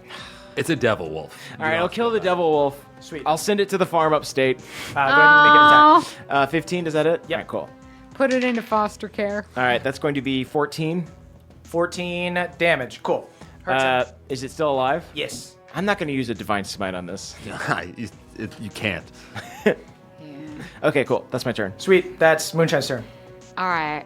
I think I'm going to take the opportunity attack and run towards the stone wall and gaseous form through it. Oh. Dope. I think I'm going to chase down that folk. My AC is a 19 right now, remember? He gets a 14. He misses. Ha! Cool. And then I'm running to the wall and I'm gaseous forming through it. Cool. You will need to. So you are over by Hurog. Mm-hmm. He used one turn to get halfway across the room, then ran the other way. So you can't do spell and dash action in the same turn. Okay, then I'm just going to run as far as I can. And right when I get up to the thing, I'm going to at least, because now am I at least near that dog? You can get to the wall. Yeah, but am I also passing the wolf along the way? Yes. Then I'm gonna spores it on my way for 12. Okay. Still alive. No! Zombie wolf so bad. And then I'm gonna get to the wall. Cool. You get up to Willem Bronzebeard's wall, stone wall. That is Balnor's turn. Balnor, just gonna take some cracks at Hurog. Misses both times. Fuck him up, Balnor. Guy is tough. Taking to the action surge. Hits. Hey. There we go. This guy has a lot of damn AC. Does 8 damage to him. Use that fatherly stubbornness, Balnor. He's looking, Hurog's looking pretty messed up. Balnor, if you survive... What do you have against hill giants? You just have something against hill giants that made a pact with Ilsed. That's kind of it. I shout from across the room, "Don't tell him how we slept in the body of a hill giant." We didn't do that. What? You slept in one of my brothers? No, it's an inside joke. That's Rust's turn. Rust is going to... He must have a custom sized toothbrush for those little pearlies. On Rust's turn, he sees that like Hurog is a little bit hurt, and he turns and he attempts to stab Hardone with his spear. Wow. Whoa. He misses. Shout out to the 2 crew. You think you're fucking tough now, man? Stupid little bastard. You're still a fucking dick, dude. You're still a fucking turd, I know it. Did you just miss me both times? Nope. All right. On my second attack, I got 10. Okay, yeah. I blocked that. I feel like there's... No, he did 10 damage. Oh. He got like a 20 to hit. Got it. And he got a 22 to hit on his You're second disobeying hit. Wilhelm. I thought he missed the first one. He missed the first one, he hit with the second one, and he hit with the third. Oh, he gets a third. Yes. attack. So he does 14 damage on the last attack. Okay. Fight me, man. That is the eyeless dwarf's turn. One of them is dead. So the one is just going to take a crack at Bev. Misses. Bring it. Shout out to the 2 crew. 2 wolves. One misses. Second one misses. That is Hard One's turn. Okay, I'm going to try to attack Hurog. You're ignoring the taunts I of Gummy Rust? Yeah, I push his gums away from my face. What? Knock it off. My teeth are normal sized. 18? It's not that it's 18 does not hit. Of course it doesn't. All right, try again. 19. 19 does not hit. Okay, I'm gonna take a look at Bev's amulet, Sweet. and then I'm gonna action surge on. I'm gonna action surge on Rust. You actually surge on Rust. I'm tired of you pushing me around. You gonna pop him? Yeah, I'm gonna pop him. You and Rust are fighting back and forth. You see the cleric and the other knight that's still alive are just like, what the fuck are you two doing, you fucking idiots? 18 to hit Rust. That does hit Rust. Thank God. Yeah, bring it, man. I just want to hit somebody. 18 damage. Let's settle this. Yo, bust this Rust. Get him. And I'm gonna try to hit him again. Cool. Ooh, 25. 25 hits. Why wasn't I doing this on the fucking giant? Giant has a lot more AC than Rust. 14. Kick his ass, hard one. He's still looking pretty good.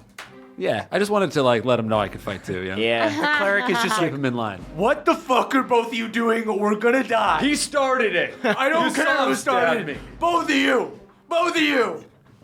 he is going to hard one. Give me an opposed charisma check against Rust. He has You better a beat this. -2. All right. 15. Cool. He got an 8. You see the cleric does a 2nd level cure wounds on you.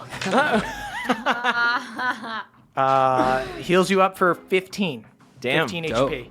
And he goes, you two, stop fighting! Stop fighting, you fools! We'll figure this out later. He started. Why did you heal him? I'm gonna tell Dad. Dad's gonna be pissed at you. You don't You mean tell you're gonna Dad. tell your uncle?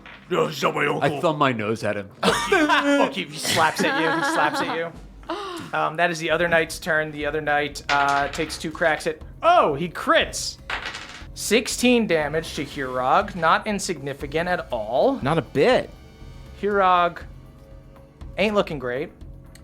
And that is Hurog's turn, unfortunately. He is going to... What was he? He was going after hard one already, so he'll take a shot for the hard one. Ooh. 18 to hit. Does not hit. Does not hit. Good. First attack misses. 16 to hit. Does not hit. Second attack misses.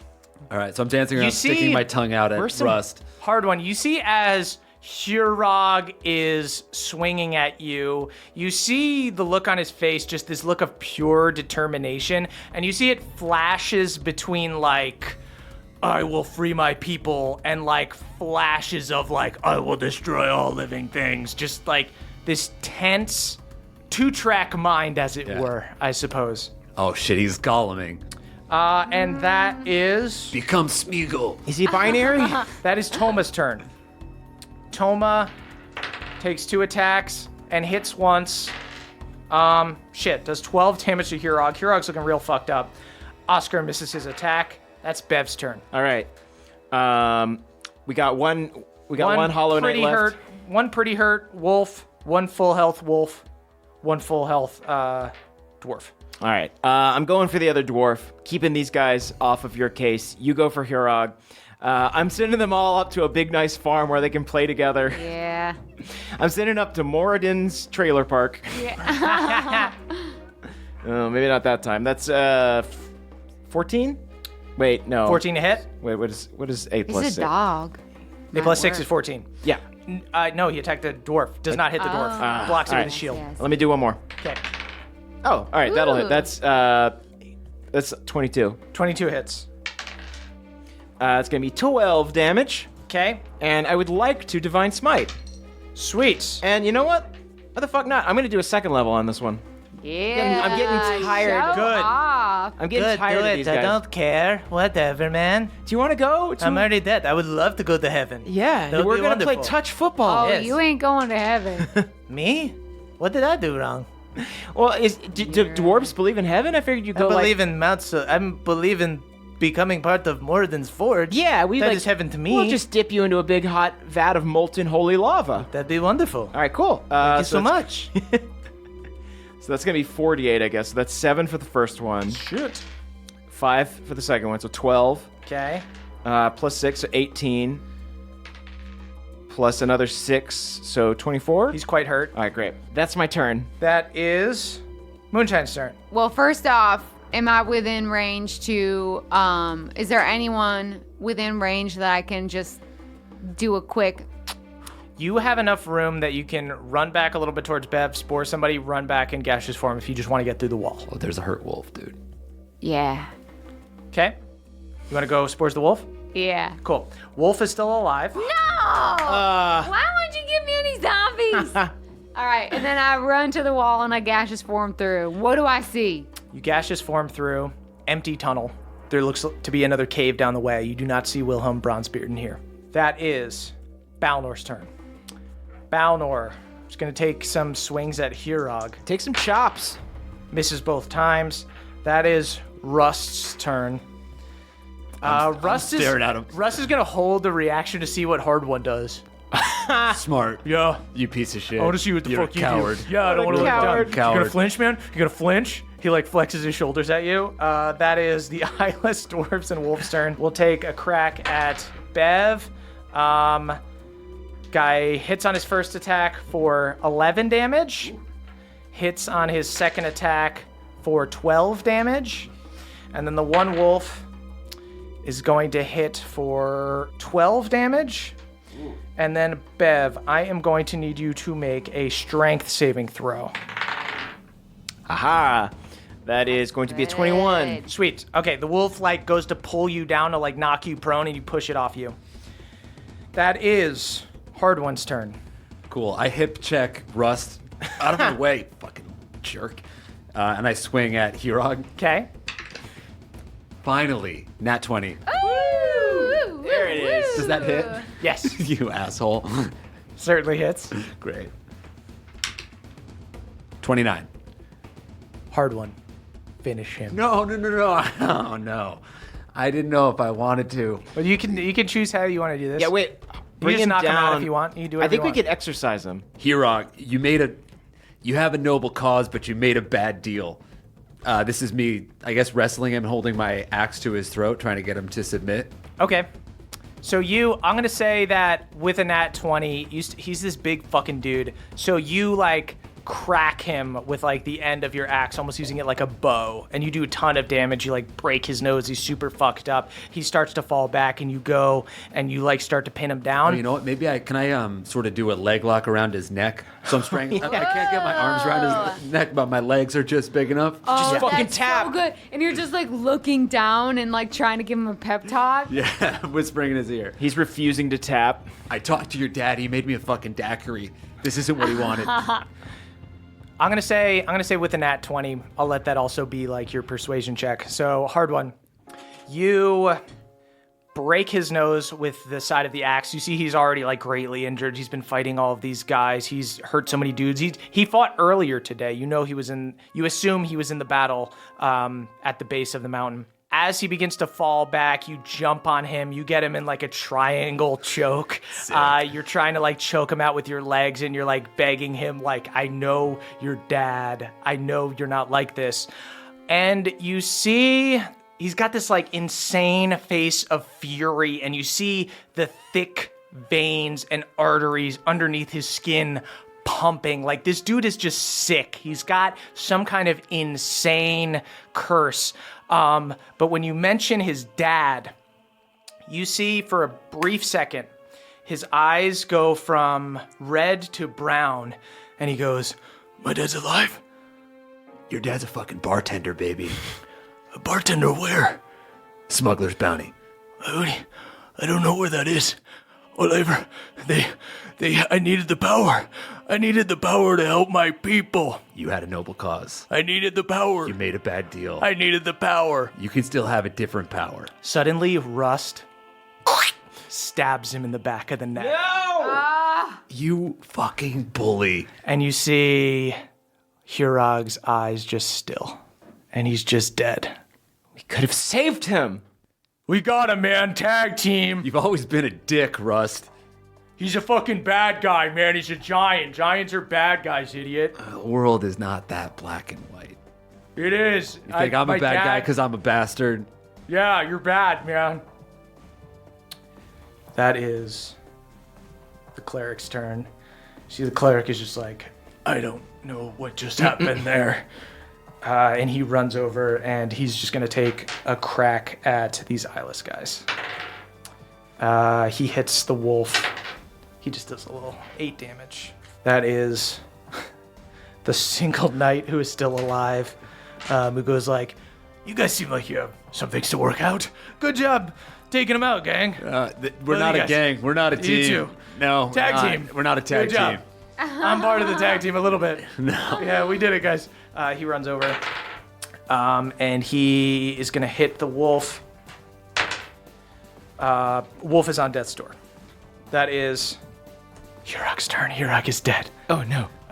Toma Toma's goes.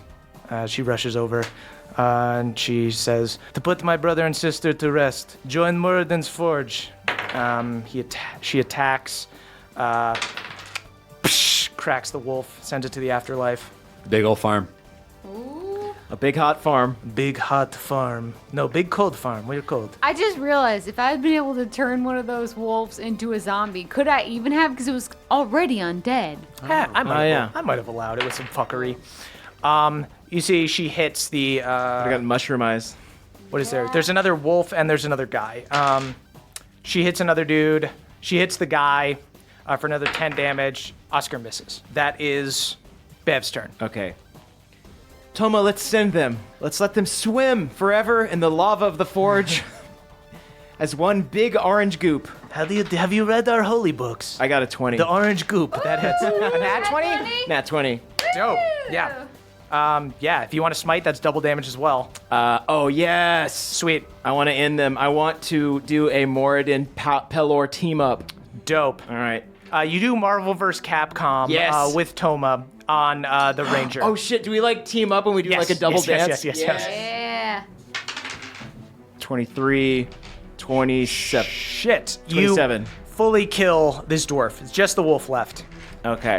Did he cleave? Yeah, he did 3 damage to the wolf. Nice.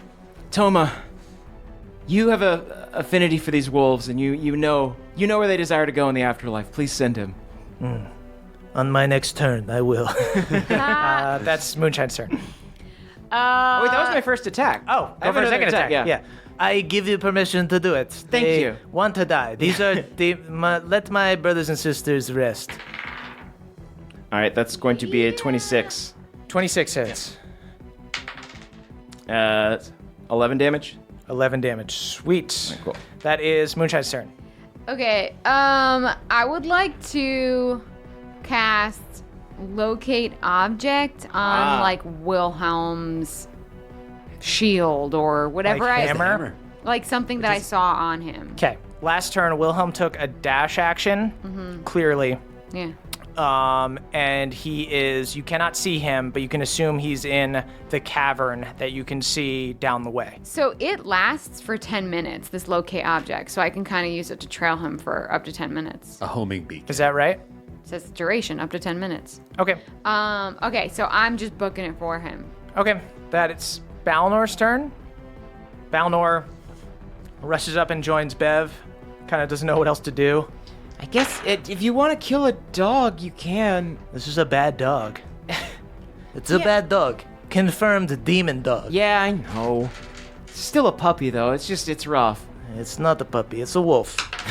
Balnor does 14 damage to this puppy. Its ears are still kind of soft and velvety is the issue. That is true. They do still feel like little rose I petals. just want to flick that little ear, you know? That is Rust's turn. Well, I know one guy that won't mind killing a dog even if it wasn't a demon. Ain't that right, buddy? Rust is going to kind of hold the reaction to see how hard one reacts.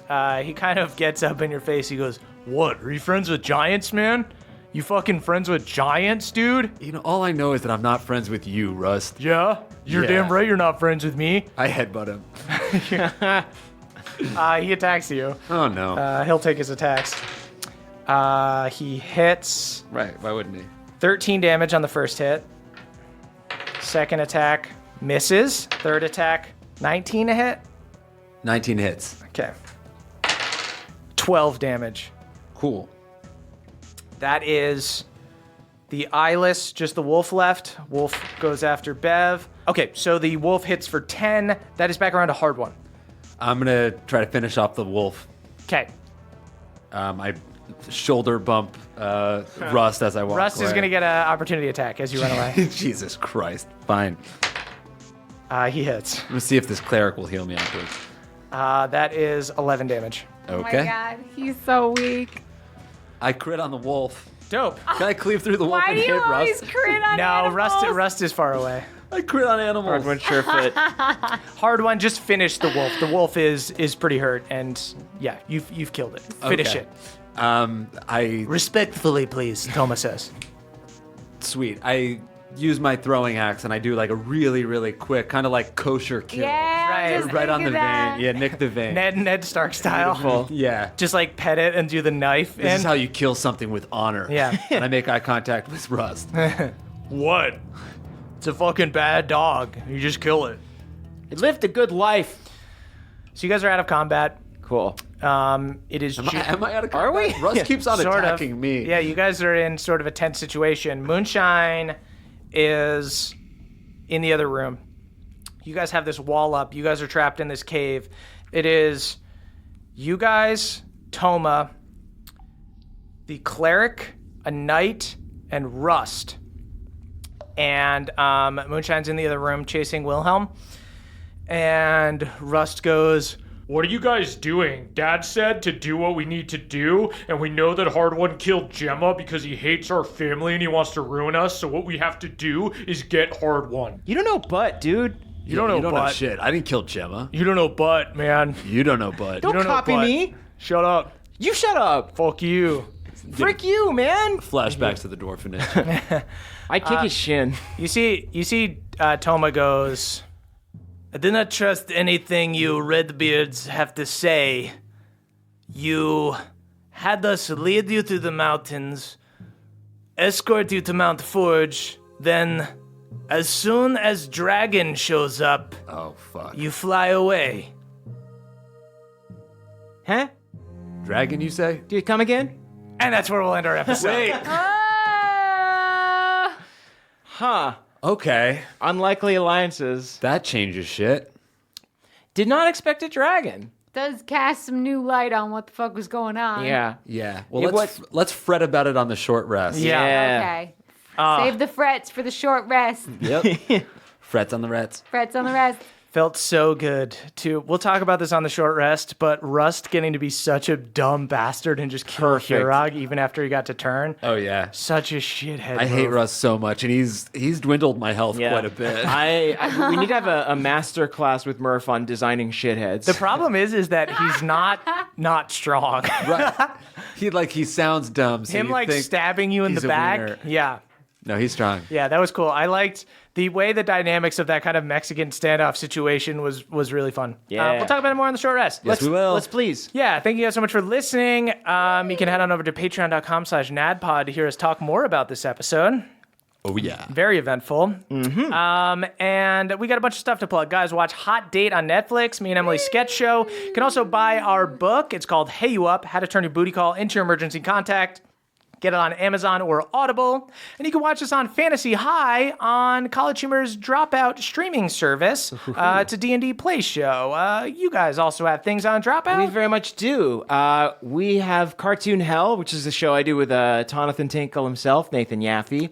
We have some fun guests coming up on the show soon. Ooh. The timing is weird because of how we record these, but I think Adam Conover is going to be on an episode Ooh. coming up, as well as Lisa Hannawalt. I'm very excited for both of them to make their appearances within the Hell realm. Jake, you've got a show on the network as well. Amir and I wrote Lonely and Horny. I directed it. Amir stars in it. And it's very fun. It's on Dropout. And the sign-up code for all this, so College Humor knows we sent you, is signup.dropout.tv/nadpod. Tell them Yeah. Papa sent you. Check it out, guys. Tell them. Yeah, use coupon code Guys, follow us on Twitter. @CHMurph is me. @EXpert is Emily. @Caldy is Caldwell. And @Jake Hurwitz is Jake. And tweet about the show using hashtag NADPOD. That's NADDPOD. Oh, we are. Youth of the nation. We are. The youth of the nation. It's the end of the show, everybody, and that means we need to shout out our benevolent Council of Elders. Y'all treat us so right. Starting with Brad D., the only pebble pot that isn't craven. Most people resolve to spend more time with family, but Brad's 2019 resolution is to completely cut them off. J. Loma 72, aka Steelbreaker, Hard One's Gymspiration, somehow grew another 2 abs over the holidays. Ooh, that's hard with all that good food, and yet J. Lomas. Dylan B., a sword-wielding wizard who accidentally invented blade singing, played a beautiful rendition of Old Lang Syne as the ball dropped, then accidentally flung a blade and cut it in half. Ruined New Year's. Danny P., Bohemia's resident artist, painted Hard One's senior portrait at the Dwarfenage, also painted Rust's senior portrait, but just did a stick figure so he wouldn't have to hang out with Rust for so long. Yeah, Rust ain't great. Tom P., father of the realm and serenader of sleeping babies. Tom invented the Dwarven pep packs to keep up with his kids. Go easy on that stuff, Tom. Spencer Casperu, patron elder of libations, alemaker to gods and heroes of Bohemia alike, set up a ski lodge-style outdoor beer garden atop Mount Forge. Moradin occasionally reaches through the gash to have his drink freshened. Oh, a frosty cold weather beer garden? Sign me up.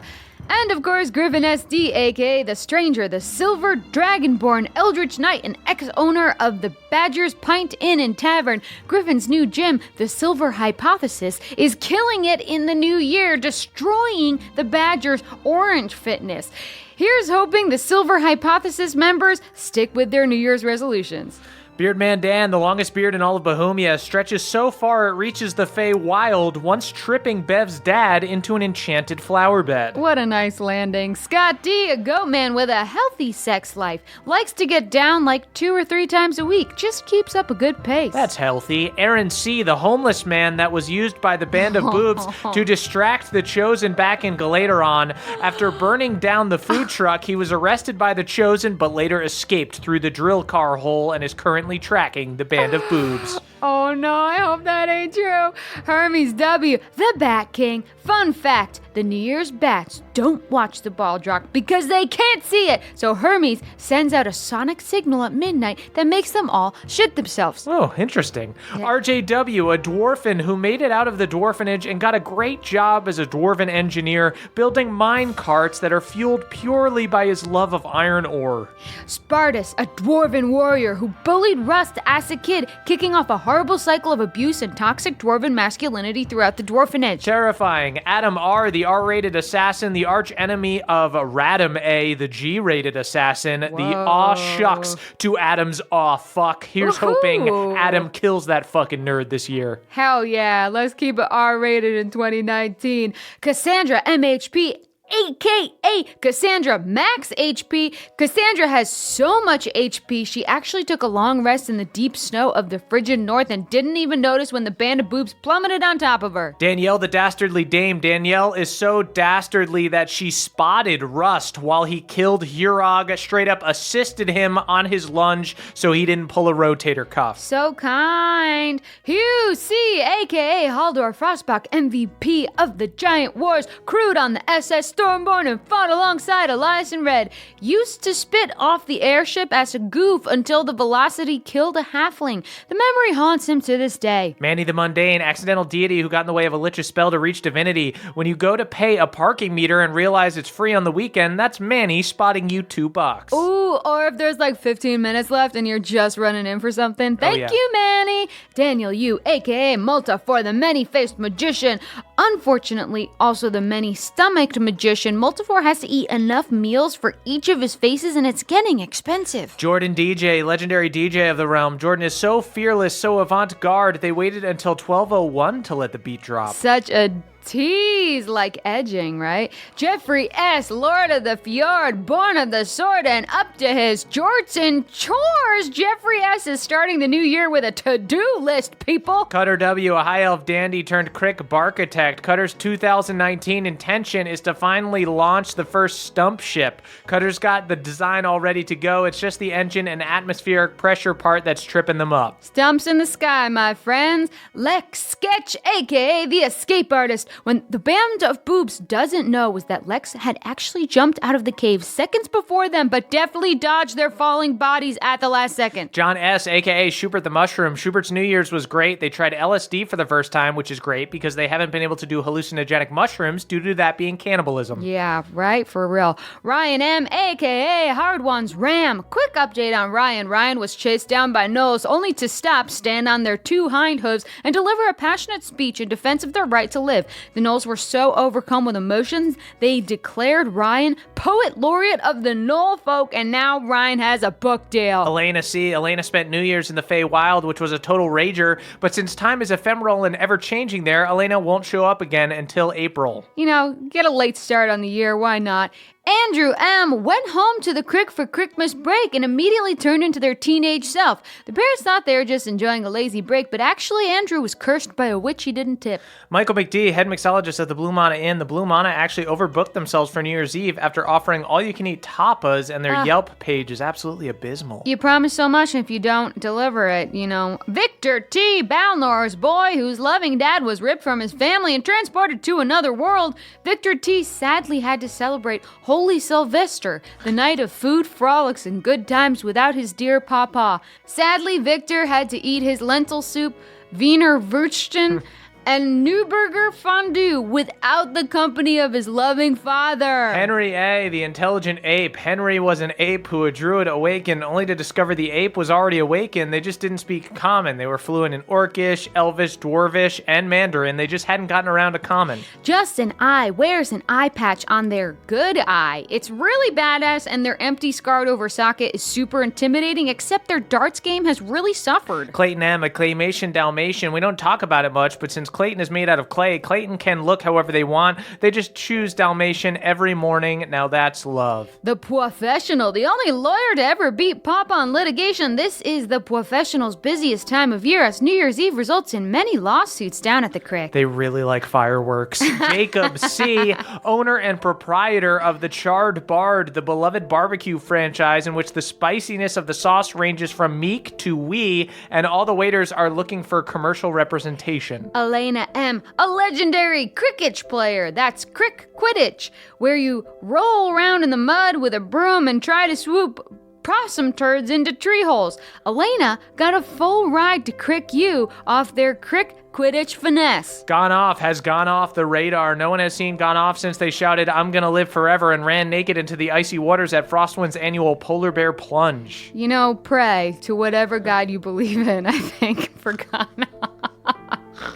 McPugs, the codemaster who created our amazing website. McPugs is not related to the famous director McG. Yes, both their names start with Mick, which in Bohemia means your siblings, but you must remember that McG does not exist in Bohemia, and McPugs is only in Bohemia 2 months out of the year. Earl and Kathleen L. are a pair of married orcs whose lovemaking is so athletic they order their seal blubber lubricant by subscription. Yummy! Dylan M., a talented executioner who kills people with a broadsword clenched firmly between their butt cheeks. It usually takes Dylan 3 or 4 times before they actually sever the criminal's head, so if you go to one of their executions, be sure to bring a poncho. Jibe G., the Bullywug Duke. Jibe's title might not be as impressive as a Bullywug King or Prince, but they own a sizable swath of swampland and have their own private dentist all the same, so don't worry about Jibe, they're doing okay. Swath is a beautiful word. I wish it was in more things. Corbin A., a literal barfly that hangs out at Joe the Praying Mantis's favorite bar. Whenever Corbin comes in, everyone shouts, "Corb!" and an invisible audience of gnats cheers super loudly. Atlas Storm Reaper, the Bohemian version of Thor, except hotter. What? Atlas never wears a shirt and wields 2 magic hammers. What? If you pray to Atlas and roll a 20 on your religion check, your pecs will bounce involuntarily until your next long rest. That's distracting, possibly. Jostrich, a jovial ostrich who used to open for Old Cobb back in his stand-up days. Cobb and Jostrich actually wrote and starred in a pilot together called The Cobb Couple, but much like a flightless bird, it never got off the ground. E.L. Drake, aka the Dragonaut, a boat with a face. You might think that's pretty cool, but Drake can also fire cannonballs out of their mouth. That's right, their loose lips literally sink ships. Impressive. Better than Helen of Troy, huh? Cameron C., a candy-making gnome who lives in Nana Kindleaf's purse. They dream of one day making something other than Werther's originals. PJW, aka Charo Arcadius, a tiefling warlock whose tail has a mind of its own. Charo was granted warlock abilities moments from death, the only caveat being that his tail would constantly be trying to steal pies, cooling on windowsills, and throw them at his enemies. It's a real monkey's paw/tail situation. Daniel R. Ram Daniel's evil twin. Their fleece is pitch black, their eyes glow a putrid yellow, and their hooves are super well manicured and painted a tasteful shade of lilac. Daniel may be evil, but their fashion is on point. Nicholas R. took over the Hungry Trout Inn and Tavern after Mishka's unfortunate demise. They kept the menu pretty much the same, but they now offer a memorial cocktail that's just dirty water and a shot of tequila. R.I.P. Mishka, gone but not forgotten. Ooh, that's like when you take the bar mat and you pour it into a shot glass and you drink all the leftover stuff. Jennifer V., star of the hit gnomish booby trap film Gnome Alone. The only difference is that in this version, the burglars die a horrible death 5 minutes into the film. Jacob J., the world's only dragon that wears pants. It's a weird look, but Jacob pulls it off. Nice flex, Jacob. Destin C. Akarat's personal hollow body trainer. They have a huge gym full of buff naked men tossing medicine balls at each other. It's a weird gig, but the hell economy is super bad right now, so Destin can't complain. Devin B., aka the bastard of the fountain, another iron deep dwarfin who's super thirsty all the time, way weaker than Hard One, but also way more hydrated. Oh, but I see hydrated and hydration and strength, they play off each other if there's anything I've learned from our swole. Yep. Michael L., the lobster mobster, a huge talking crustacean that used to hang out on the SS Stormborn until they were fired for accidentally snipping the sails over and over again. Sam H., a thrill-seeking gnoll who used the holes carved by Yunoba to create Bohemia's first indoor roller coaster. It was a huge hit until Yunoba ate an entire church youth group. Wow. I mean, but can you really be mad at Yunoba? It is an impersonal deity that I will defend. Don't bring your own personal politics into the Council of Elders. Kelvin Noodles, a pasta elemental. They run a small but well-reviewed Italian restaurant in the elemental chaos. Breadsticks are unlimited and youngins eat for free every 1000th Wednesday. Christian H., a.k.a. Sergio Salazar Solomon Sacarias de Silvia, seventh of his name, a sexy Peruvian snake folk with sweet snake patterns on his skin. Sergio sleeps in a huge sock inside an even bigger drawer. It's a little weird when he brings over lovers, but it always works out because he's a total freak in the sock. Yummy! Love to get rolled up in a nice tube sock. Max L., a level 20 bard who knows almost every Dave Matthews song on violin, staying true to his New Year's resolution he has recently forgotten, Dancing Nancy's. Trele, the Cray Fae who always gets their way. Trele has never rolled lower than a nat 20 on a persuasion check. Grace H., the graceful ace, an airship pilot who is perfecting the barrel roll. Grace H. has lost many a crew member this way. Aaron G., a very powerful and deceptive gnome who actually lives in Jersey City, posing as a lawn ornament. You can never trust lawn ornaments. They are often deceitful. Eric B., a rock elemental who loves classical music. It's incongruous as hell, but that's what makes Eric B. so rock and roll. Jory S., a warrior who refuses to use any weapon but his fists. It's partly because Jory stuck a bunch of tiny knives in his gloves like Wolverine, but they could also kick ass bare-knuckled. A Lucard, a medium-sized mushroom who lives with Fungin. Most people fall in love with Schubert because he's so small and cute, but A Lucard has a cuter personality. Baby Doc, a babyface doctor who is actually a 1,000-year-old high elf, not a wrinkle on him. Ooh, okay. Adam H., legit the hero who trains Pelor at the gym. Pelor is a jacked Santa Claus because Adam makes him grind it out on the bench press. And Pelor is tan because Adam applies bronzer to his pecs. Kyle McHugh, a heroic gnoll who just returned from the frigid tundra with 3 freshly killed rams for their sweet little gnoll family. Which 3? Which 3?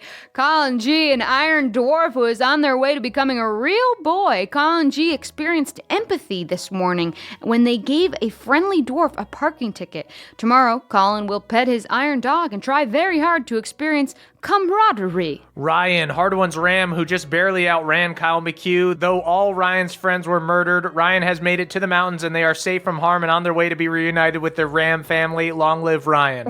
Wow, and the answer is delivered. Big Buck, the richest elf in Gladeholm.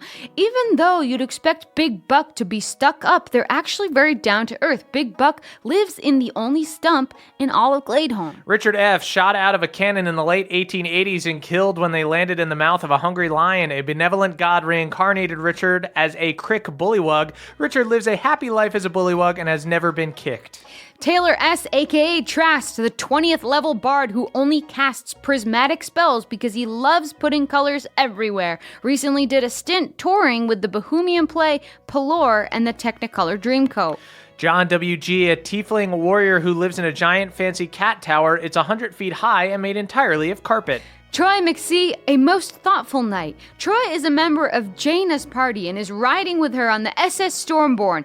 Troy found Hardwon's poetry in his cabin and is such a kind person that they haven't told anyone about it yet. And finally, Cannibalistic Cthulhu, known all around Bohemia for competing in the annual hot dog eating contest. Yum, Though yum. Cannibalistic Cthulhu mostly eats other competitors, they're the only one who ever does it. But then you get all the credit for the hot dogs they eat. It's a good strategy. It's a good cheat. Thank you guys so much for listening. We're also, next week, we're going to do some shout outs for people who sent us some nice stuff over the holidays. Oh yeah, y'all kept our P.O. box nice and toasty, and we thank you for that. Yes, but we're going to wait until we have everybody so we make sure we've got the list and everything because we had to bank some episodes so we don't have everybody right now. But thank you to all of our listeners, and thank you to all of our Patreon subscribers. Thank you to our Council of Elders. You can go on over to the Patreon and listen to the short rest, and we'll be back next week with another episode.